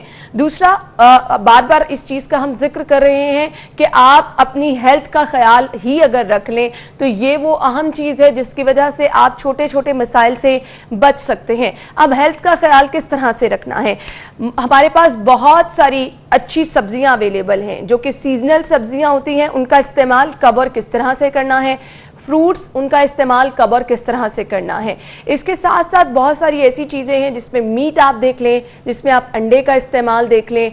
ये सब चीज़ें अगर आप अपनी डाइट का हिस्सा बना लें, लेकिन ये जानना बहुत ज़्यादा ज़रूरी है कि इसको कितना इस्तेमाल करना है। समटाइम हम ओवर ईटिंग के चक्कर में अपनी हेल्थ पे कॉम्प्रोमाइज़ कर लेते हैं, उसका नुकसान भी बहुत ज़्यादा उठाना पड़ता है। अगर स्पेसिफिक एज की मैं बात करूँ तो आप 60 साल से ऊपर के लोग अगर बहुत ज़्यादा मीट का इस्तेमाल कर रहे हैं इसलिए कि जी उन्होंने अपनी सेहत का ख्याल रखना है, ओवर यूज़ कर रहे हैं सब्जियों का, फलों का, तो उसका हम देखते हैं कि नतीजा भी गलत निकलना शुरू हो जाता है। हेल्थ को मेंटेन रखना एक बड़ा चैलेंज इस वक्त बन चुका है, क्योंकि वो कहा जाता है ना, जान है तो जहान है। आयशा नासिर ने हमें इस वक्त ज्वाइन किया है, तो आयशा से ही जान लेते हैं कि बेहतर तरीका क्या है। Ayesha, thank you so much, बहुत बहुत शुक्रिया आपके वक्त के लिए। आज का हमारा जो टॉपिक है वो है छोटे छोटे मसाइल। हड्डियों में दर्द होना, बच्चे परेशान नजर आते हैं कि जी अगर मुसलसल बैठ के काम कर रहे हैं तो बैक में पेन होना शुरू हो गई, शोल्डर में, आप सो के उठे हैं तो आपके शोल्डर्स में पेन है। तो हमने तहमीना से तो ये जाना कि प्रॉपर इसका तरीका इलाज क्या है, फिजियोथेरेपी से इसका इलाज कैसे मुमकिन है। मुझे इसमें ग़िज़ाइयत का रोल बताइएगा कितना अहम है। देखिए, अस्सलाम वालेकुम आना, बिल्कुल आप ठीक होंगी। जो हमारे पास जो चीज हम खाते हैं सबसे ज्यादा वही चीज मैटर करती है, वही हमारे हेल्थ में नजर आती है, वही हमारे फेस पे नजर आती है, वही हम उसका अक्स होते हैं बेसिकली।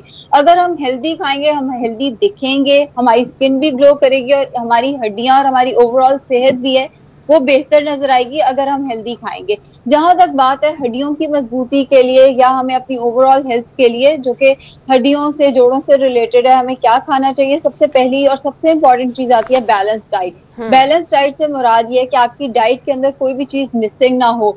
हमारे 5 फूड ग्रुप्स होते हैं जिसमें अजनास वगैरह, प्रोटीन वगैरह मौजूद होते हैं। सबसे इंपॉर्टेंट ग्रुप जो कि हड्डियों की हेल्थ से रिलेटेड होता है वो होता है डेयरी, यानी कि दूध, दही, चीज वगैरह। इनका इस्तेमाल जो है अब मैंने देखा है कि वो कम होता जा रहा है। बेसिकली मसला शुरू वहां से होता है जहां से मदर कहती है कि मुझे दूध से स्मेल आती है। मदर से बच्चा सीखता है कि दूध से तो स्मेल आती है, हमने इसको फ्लेवर ड्रिंक के तौर पे पीना है, हमने इसको हफ्ते में कोई 1 या 2 दफा कस्टर्ड की फॉर्म में खा लेना है या इसको खीर की फॉर्म में खा लेना है। दूध जो है वो बाकायदगी से अब वैसे नहीं पिया जाता जैसे पिया जाता था पहले। अगर आप पुराने जमाने में तो वो दूध तो एक एक दो लीटर पी जाते थे, वो भी गलत है। दूध का इस्तेमाल 2 से 4 ग्लास कम से कम जरूर होना चाहिए। किसी को वेट है, किसी का वेट ज्यादा है तो उसको चाहिए वो सिर्फ 2 ग्लास दूध का इस्तेमाल करे। किसी को अगर जैसे बच्चा है जिसकी ग्रोइंग एज है तो उसको 4 ग्लास दूध का इस्तेमाल जरूर करना चाहिए। दूध के अलावा दही जो है वो बहुत इंपॉर्टेंट है। हर मील के साथ आधा कप दही जरूर इस्तेमाल करें। हमें लगता है कैल्शियम का सोर्स सिर्फ दूध और दही है, हमें बाकी सोर्सेज के ऊपर भी जोर देना चाहिए। जैसे कि बादाम जो है वो बहुत अच्छा सोर्स है कैल्शियम का, चिया सीड्स सुखमे दाऊदी बहुत अच्छा सोर्स है कैल्शियम का। तो जो बाकी सोर्सेज है हमें वहां से भी कैल्शियम जो है वो लेना चाहिए। अब सिर्फ और सिर्फ दूध दही की बात ही नहीं करनी, फ्रूट्स एंड वेजिटेबल्स बहुत ज्यादा इंपॉर्टेंट होते हैं। और एक और चीज जो कि हड्डियों के इससे रिलेटेड, जोड़ों से रिलेटेड बहुत ज्यादा इंपॉर्टेंट होती है, वो ये होती है कि अगर किसी का वजन बढ़ रहा है और उसने उसको कंट्रोल नहीं किया, एक पॉइंट के बाद घुटनों में दर्द शुरू हो जाएगा, बॉडी भी कितना वेट उठाएगी, हड्डियों में दर्द शुरू हो जाता है। तो वेट अपना मॉनिटर करें, दूध दही का इस्तेमाल करें, फ्रूट्स एंड वेजिटेबल्स का इस्तेमाल अच्छा, बहुत आयशा, इंपॉर्टेंट है। आप फ्रूट्स और वेजिटेबल्स का जिक्र कर रही हैं तो मुझे बताइएगा कौन सी फ्रूट्स और वेजिटेबल्स हैं जिनका इस्तेमाल आपको करना चाहिए। डेयरी प्रोडक्ट्स का आपने बताया, दूध दही का इसमें अहम रोल है। अब फ्रूट्स और वेजिटेबल्स की तरफ मैं आना चाहूंगी, कौन कौन से फ्रूट्स और वेजिटेबल का इस्तेमाल आपको ज्यादा करना चाहिए? देखिए, जितने हमारे पास फ्रूट्स एंड वेजिटेबल्स हैं सारे के सारे, जब हम उनकी अफादियत पढ़ते हैं, सारे के सारे एंटीऑक्सीडेंट्स का बहुत अच्छा सोर्स है। एंटी इन्फ्लेमेटरी प्रॉपर्टीज जो हैं, अगर हम सिर्फ उसकी बात करें, पपीते के अंदर एंटी इन्फ्लेमेटरी प्रॉपर्टीज होती हैं, आप उसका इस्तेमाल कर सकते हैं। इसके अलावा फ्रूट्स एंड वेजिटेबल्स जितने हमारे पास हैं सबके सब एंटीऑक्सीडेंट्स का सोर्स हैं। अब जो एंटीऑक्सीडेंट्स होते हैं वो बॉडी में कोई भी स्ट्रेस होने से रोकते हैं, कोई भी ऑक्सीडेटिव स्ट्रेस होने से रोकते हैं। सो बेसिकली जितने आपके पास सीजनल इस वक्त सीजन में जितने फ्रूट्स एंड वेजिटेबल्स मौजूद हैं, फ्रूट्स हैं तो आपने 2 से 4 जरूर इस्तेमाल करने हैं। हम फ्रूट्स भी कम इस्तेमाल करते हैं, एक फ्रूट दिन में खा लिया, या कुछ लोग खाने पे आते हैं तो आधा किलो फ्रूट एक वक्त में खा लिया। दोनों काम नहीं करने, मतवाजन ग़िज़ा इस्तेमाल करनी है। मतलब नाश्ते और दोपहर के खाने के दरमियान एक फ्रूट, और दोपहर के खाने और रात के खाने के दरमियान एक फ्रूट खा लिया। अब जब हम सब्जियों की बात करें तो सब्जियां 3 से 5 कप जरूरी हैं, और 5 से 7 कप खाएंगे तो सेहत के लिए अच्छा है। मतलब 5 से 7 कप सब्जियां अच्छी खासी बनती हैं, जो कि हमारी डाइट में नहीं होती। नाश्ते में तो हम बिल्कुल सब्जियां नहीं ले रहे होते, आपको चाहिए जो अंडा आप इस्तेमाल करें उसी के अंदर आप सब्जियां शामिल कर लें। अगर आप 5 से 7 कप सब्जियां खा नहीं सकते तो उन्हें पीना शुरू कर दें जूसेस की फॉर्म में, ताकि आपको एंटीऑक्सीडेंट मिले और बॉडी जो है वो फ्रेश फील रहे बीमारी से। बिल्कुल बिल्कुल आयशा, अब हमारे यहाँ एक कल्चर बहुत ज्यादा हम देख रहे हैं बढ़ता चला जा रहा है कि आपने फिट रहना है। फिट रहने के चक्कर में जब हम डाइटिंग स्टार्ट करते हैं तो हम खाना पीना छोड़ देते हैं, और उसका नतीजा क्या निकलता है कि हम बहुत ज्यादा थके हुए फील करते हैं। अब बहुत सारे ऐसे लोग जो कि एक्चुअली बहुत ज्यादा सख्त किस्म की डाइटिंग करते हैं, हर तरफ कहीं ना कहीं गिरे हुए नजर आते हैं, उससे भी बहुत ज्यादा हड्डियों के मसाइल, आपको दीगर मसाइल का सामना करना पड़ता है। तो ये जो डाइटिंग के नाम पर ये मसाइल सामने आ जाते हैं, अब इससे कैसे बचना है? आपने खाना भी कुछ नहीं है, कम खाना है, और फिर आपको इन मसाइल का सामना भी करना पड़ता है। देखिए, डाइटिंग और सेल्फ स्टारवेशन में फर्क है। डाइट करना और खुद को भूखा रखना दो बहुत डिफरेंट चीजें हैं। अब मैंने अनफॉर्चुनेटली ये एक ट्रेंड देखा है पाकिस्तान में कि अब हम लोग अपनी हेल्थ के ऊपर लगाते नहीं है। हम ये नहीं करते कि अगर हमने वजन कम करना है हमको ये एक डाइट प्लान ले लें।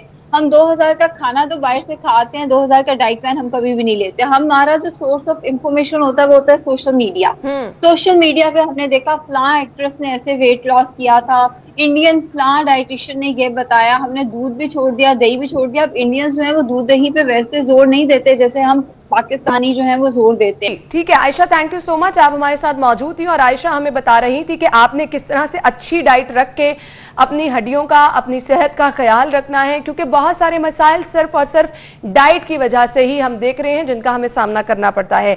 सब्जियां, फल कब कब किस तरह से आपको इस्तेमाल करनी है, डेयरी प्रोडक्ट्स का इस्तेमाल जरूरी है, आयशा ने हमें गाइड किया है। Thank you so much Ayesha आपके वक्त के लिए। ब्रेक के बाद आपको ज्वाइन करेंगे, स्टे विद अस। प्रोग्राम में आपको एक बार फिर से खुशामदीद कहेंगे और प्रोग्राम के इस हिस्से में आपकी मुलाकात कराने वाले हैं। बहुत सारे लोग हम बहुत सारे रेडियो पे प्रोग्राम्स ऐसे सुनते थे, ऐसी इन्फॉर्मेशन जो कि मुस्तनद आपको रेडियो से मिलती थी। अभी भी बहुत सारे लोग ड्राइविंग करते हुए रेडियो सुनते हैं। कम्युनिकेशन का हमेशा से एक बेहतरीन जरिया रहा है। बहुत सारी इन्फॉर्मेशन आपको यहाँ से मिलती है, बहुत सारे एंटरटेनमेंट के प्रोग्राम रेडियो पर, फिर बहुत सारा इन्फॉर्मेशन हमें अक्सर जो है वो रेडियो से ही मिलती है। तो अब बहुत सारे ऐसे लोग हैं जो कि अभी भी एक्चुअली शौक रखते हैं रेडियो सुनने का। तो उनके लिए रेडियो पर क्या क्या चीज़ें हैं, किस तरह से रेडियो मैसेज पहुंचाने में, बेहतरीन कम्युनिकेशन में, इस तरह के दौर में भी जिसमें हम देख रहे हैं कि बहुत ज़्यादा सोशल मीडिया का दौर है, प्रिंट मीडिया का दौर है, एक दौड़ लगी है, रेडियो का किरदार क्या है, इस पे हम बात करेंगे। स्टूडियो में हमारे साथ हमारे मेहमान मौजूद हैं। तारुफ मैं आपका कराना चाहूँगी उनके साथ। नईम तसव्वुर साहब जो कि आरजे हैं, 1999 से उन्होंने ब्रॉडकास्टिंग स्टार्ट की और FM 101, 102 और FM 90 पे भी उन्होंने काम किया है। तो उनसे जान लेते हैं कि इतनी ज़्यादा जिद्दत के दौर में रेडियो की अहमियत अभी भी बरकरार है। बहुत सारे लोग रेडियो जो है वो सुनना पसंद करते हैं, इन्फॉर्मेशन यहाँ से बहुत ज़्यादा लेते हैं। तो ये एक जो जोड़े रखने वाला सिलसिला है, ये किस तरह से कायम है? अस्सलाम वालेकुम। जी, थैंक यू सो मच। वालेकुम अस्सलाम। बहुत बहुत शुक्रिया आपके वक्त के लिए। जैसे कि मैंने कहा कि अब सोशल मीडिया का दौर आ चुका है, लेकिन रेडियो से अभी भी बहुत सारे लोग लगाव रखते हैं, बहुत सारे लोग इससे जुड़े रहना पसंद करते हैं। वो चाहे इन्फॉर्मेशन हो, वो चाहे फिर बहुत सारे ऐसे रेडियोज़ के शोज़ हैं जिसमें अभी भी बहुत ज़्यादा ट्रेंड है कि फरमाइशी सॉन्ग लोग सुनना पसंद करते हैं। किस तरह से ये मुश्किल हो गया या अभी भी ये चीज़ें चल रही हैं? देखिए ना, ये जो रेडियो है, रेडियो की इम्पोर्टेंस कभी भी कम नहीं हुई। 18th सेंचुरी के लास्ट में जब रेडियो ने अपना इसके ऊपर वर्किंग स्टार्ट हुए, ठीक है, 19th सेंचुरी के आगाज़ में जब ये रेडियो प्रॉपर शेप में लॉन्च हुआ तो सेकंड जो वर्ल्ड वॉर थी तब इसकी बाकायदा इम्पोर्टेंस जो है वो सामने आई। तब से लेके आज तक रेडियो जो है वो किसी ना किसी सूरत में ज़िंदा ज़रूर रहा है और source of information, source of entertainment. आप किसी भी पैराए में चले जाएं, रेडियो ने हमेशा लोगों को एंटरटेन किया है। जहाँ तक बात है इम्पोर्टेंस की, तो टेलीविज़न के आने के बाद जब टेलीविज़न आया 1945 में, तो तब रेडियो को थोड़ा सा कट डाउन मिला। लेकिन जब पाकिस्तान में टेलीविज़न लॉन्च हुआ तो in the very beginning Pakistan television की ट्रांसमिशन को भी रेप्लिका ट्रांसमिशन कहा जाता है रेडियो पाकिस्तान की। रीज़न क्या थी कि रेडियो से ही माइग्रेटेड लोग थे सारे, ऐसे ही है। जितने बड़े नाम थे, बड़े बड़े नाम थे, वो सब रेडियो पे काम करके ही टेलीविज़न पर गए। तो रेडियो की अहमियत मैं समझता हूँ, लोग कहते हैं कि रेडियो की जो अहमियत है वो कम हो गई है। मैं इस चीज़ पे बिलीव नहीं करता। रेडियो लोगों के और नज़दीक आया है, लोग रेडियो से दूर हुए। एक वक्त था जब हम लोग एंटीने से रेडियो सुना करते थे, अब आप रेडियो जो है वो आपके मोबाइल में आपके और करीब आ गया। बिल्कुल, मैं इसी तरफ आने वाली थी कि जैसे जैसे जिद्दत आती गई है तो हमने हर तरफ देखा, हर डिपार्टमेंट में देखा, नई नई चीजें आई हैं। तो रेडियो में क्या क्या नई चीजें आई हैं? रेडियो में देखें, जब रेडियो में रिवाइवल आया 99 के बाद, 90 में FM की शेप में, तो जब मीडियम वेव से FM वेव पे लोग आए तो एक रिवाइवल, लोगों को क्रिस्टल क्लियर साउंड मिला, अच्छे आरजेस मिले, वो जो एक टिपिकल स्टाइल था रेडियो का उससे थोड़ी सी इनोवेशन आई तो रिवाइवल मिला रेडियो को। अब रेडियो के अंदर और बहुत सारी चीज़ें हैं जिद्दत में, लाइक उसमें ड्रामाटाइज चीज़ें हैं, डॉक्यूमेंट्रीज़ हैं, फिर उसके बाद लाइव कॉल्स का सिलसिला जो है ये एक बड़ा लोगों के लिए कैची था। जो लोग सुनते थे सिर्फ, अब उनके साथ लोग बात कर भी सकते थे। अब जो नई जिद्दत आई है वो है पॉडकास्टिंग, जिसको हम वेबकास्टिंग भी कहते हैं, ठीक है। ऑनलाइन वेब चैनल्स जो हैं वो बहुत सारे मिलते हैं। तो आप एक और चीज़ इसमें, अब लोग वीडियो की तरफ भी आना शुरू हो चुके हैं just because of social media. तो ये वक्त गुजरने के साथ साथ जो सारी इनोवेशंस हैं इसके अंदर जो ऐड होती जा रही हैं, इसमें मैं समझता हूँ कि रेडियो की मजीद इंपॉर्टेंस बढ़ गई। बिल्कुल, और आपको फौरी तौर पर फीडबैक मिलना शुरू हो गया कि आपका प्रोग्राम कैसा चल रहा है, कितने लोग उसको सुन रहे हैं, लोगों का कितना इंटरेस्ट है। अच्छा, बहुत सारे हमारे कम्युनिकेशन स्टडीज़ के स्टूडेंट हैं जो कि फील्ड में आके काम करना चाह रहे हैं। अब रेडियो को वो इतना प्रेफर नहीं करते हैं, लेकिन मैं समझती हूँ कि अगर वो स्टार्ट वहाँ से करें तो वो बहुत ऐसी बेसिक्स हैं सीख के वो फील्ड में आ सकते हैं। क्या कहना चाहेंगे आप उनको? बिल्कुल, मैं आपकी बात से एग्री करता हूँ। अगर हम लोग Pakistan television, Pakistan film industry के बड़े नामों की तरफ चाहें तो सबका जो बिगनिंग करियर था वो रेडियो था। बहुत बड़े मुसन्निफ, ड्रामा निगार जिन्होंने काम किया रेडियो में। तो मैस कॉम के जितने भी स्टूडेंट्स हैं उनके लिए अगर वो रेडियो की तरफ आना चाहते हैं तो सबसे पहले रेडियो को सुने कि रेडियो के अंदर बोला कैसे जाता है, पॉजेस एंड स्ट्रेसेस क्या हैं, किस लफ्ज़ को कहाँ पे डिलीवर करना है, किस टोन में डिलीवर करना है, ये इंतहाई इंपॉर्टेंट चीज़ें हैं। आरजे की लैंग्वेज जो है वो बहुत ज़्यादा मीठी भी होनी चाहिए, मुतासर कुन भी होनी चाहिए, कानों में रस घोलने वाली होनी चाहिए। आपको लोग बहुत ज़्यादा सुनते भी हैं और बहुत ज़्यादा पसंद भी करते हैं, तो कुछ अपने ही अंदाज में हमारे नाजरीन को बोल के दिखाएं। देखिए ये चीज़ें डिपेंड करती हैं कि आप किस टाइप का शो कर रहे हैं। लाइक मैं लेट आवर्स का शो करता हूँ, गज़ल से ज़्यादा मेरा लगाव है, सेमी क्लासिकल और गज़ल से मेरा पोइट्री से ज़्यादा लगाव है, तो डिपेंड करता है कि आप किस टाइम में शो कर रहे हैं। तो कुछ अपने ही अंदाज में हमारे नाज़रीन को सुनाए ना। कुछ पोइट्री सुना देते हैं। ज़रूर ज़रूर। गज़ल है, मेरे उस्ताद मोहतरम है, उनकी गज़ल है कि गज़ल के हवाले से ही कि गज़ल क्या है कि तलखियों की आंच पर एक उम्र जलती है गज़ल, तलखियों की आंच पर एक उम्र जलती है गज़ल, तब कहीं अशार के सांचे में ढलती है गज़ल। और सारा दिन ये सड़कों पे पत्थर बिछाने के लिए नंगे पाँव सुबह दम घर से निकलती है गज़ल, और चंद सिक्के और कुछ उरियां निगाहों के अजाब, शाम को दामन में डाले घर को चलती है गज़ल। मकता है कि ये ज़फ़र से मीर से और फैज़ से संभली न जब, ये ज़फ़र से मीर से और फैज़ से संभली न जब, कब कौसर बेनवा तुझसे संभलती है गज़ल। ज़बरदस्त ज़बरदस्त ज़बरदस्त, बहुत ही खूब बहुत ही खूब। एक गज़ल हमारी प्रोड्यूसर हमारे पैनल पे भी बैठी हैं और वो ये गज़ल सुन रही थी, तो आपको भी ज़रूर ये गज़ल अच्छी लगी होगी। मैसेज क्या देना चाहेंगे देखने वालों को? मैसेज यही है कि रेडियो जो है वो हमेशा एक अच्छा ज़रिया रहा है लोगों को एंटरटेन करने के हवाले से, लोगों को इंफॉर्मेशन के हवाले से। तो जो लोग इस तरफ आना चाहते हैं, अगेन वही बात कि जो बड़े नाम हैं उनको फॉलो करें, और बेसिकली उर्दू जो है वो बहुत ज़रूरी है। आजकल जो उर्दू बोली जाती है, मैं सॉरी टू से इस पर इत्तफाक नहीं करता। इवन आप पाकिस्तान टेलीविज़न में बहुत अच्छी उर्दू बोला जाती थी, अब वहाँ पे भी वो मयार नहीं रहा। लोग अपनी लुगत को बेहतर करते थे पाकिस्तान टेलीविज़न और रेडियो पाकिस्तान की ट्रांसमिशन को सुन के। तो जो नए आने वाले हैं उनके लिए यही मैं रिकमेंड करूँगा कि बड़े लोग हैं, ज़िया महिउद्दीन साहब हैं, आबिद अली साहब हैं, और बड़े ब्रॉडकास्टर हैं, उनको ज़रूर फॉलो करें। और फॉलो करने के साथ साथ अपनी जो डिक्शन है उर्दू की, वो आपकी बहुत बेहतर होनी चाहिए। वो सीखने की लगन जो है उसको भी हमेशा जिंदा रखें, तभी मुझे बहुत अच्छी तरह याद है जब हम लोग नए नए रेडियो में आए थे तो मेरे पास पॉकेट डिक्शनरी होती थी। जब भी कहीं नया लफ्ज़ सुनना, उसके मीनिंग्स ढूंढने की, उसको जानने की कोशिश करनी कि इसका मतलब क्या है, इसको प्रोनाउंस किस तरह से करना है। थैंक यू सो मच, बहुत बहुत शुक्रिया अनिल तसव्वुर साहब आपके वक्त के लिए। नाज़रीन ब्रेक लेंगे, ब्रेक के बाद आपको ज्वाइन करते हैं, आप हमारे साथ रहिएगा।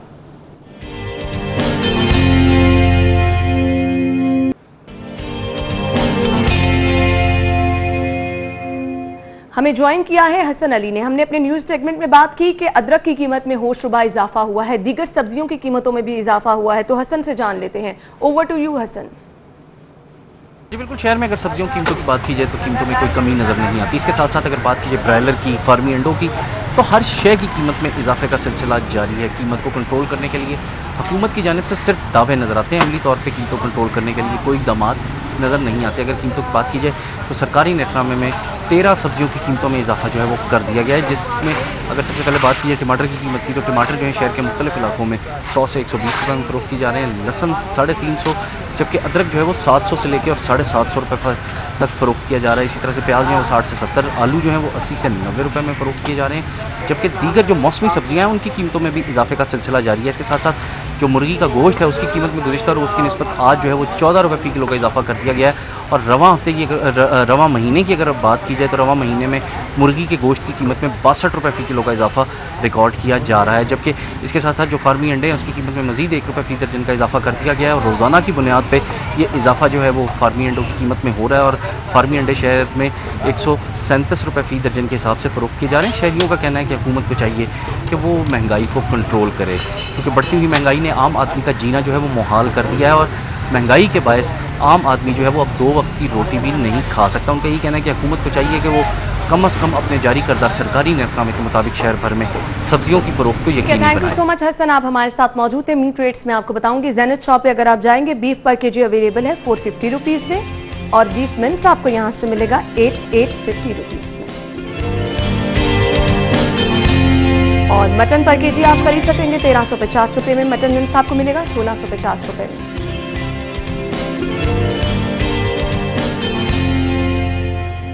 इसके बाद चिकन के रेट गवर्नमेंट रेट के मुताबिक जिंदा मुर्गी अवेलेबल है मार्केट में 154 रुपये में, और इसका बना हुआ गोश्त आपको मिलेगा 223 रुपये में। और इसके बाद जिक्र कर लेते हैं एग रेट्स क्या हैं जी। रिटेल प्राइस सबसे पहले 137 रुपये दर्जन में आप अंडों की खरीदारी कर सकेंगे। होलसेल से आप खरीदारी के लिए जाएंगे तो 135 रुपये दर्जन में, और इसके बाद अगर आप जाएंगे गोरमे से खरीदारी करने के लिए तो 1 रुपये इजाफे के साथ 136 रुपये दर्जन में आप अंडों की खरीदारी कर सकेंगे। जी तो नाज़रीन, रेट्स आपने जान लिए, प्रोग्राम का वक्त अपने इख्तिताम को पहुंचा है। अपना ख्याल रखिएगा, मुझे दुआओं में याद रखिएगा। जिंदगी रही तो कल सेम टाइम पर आपसे मुलाकात होगी। इजाजत दीजिए, अल्लाह हाफिज।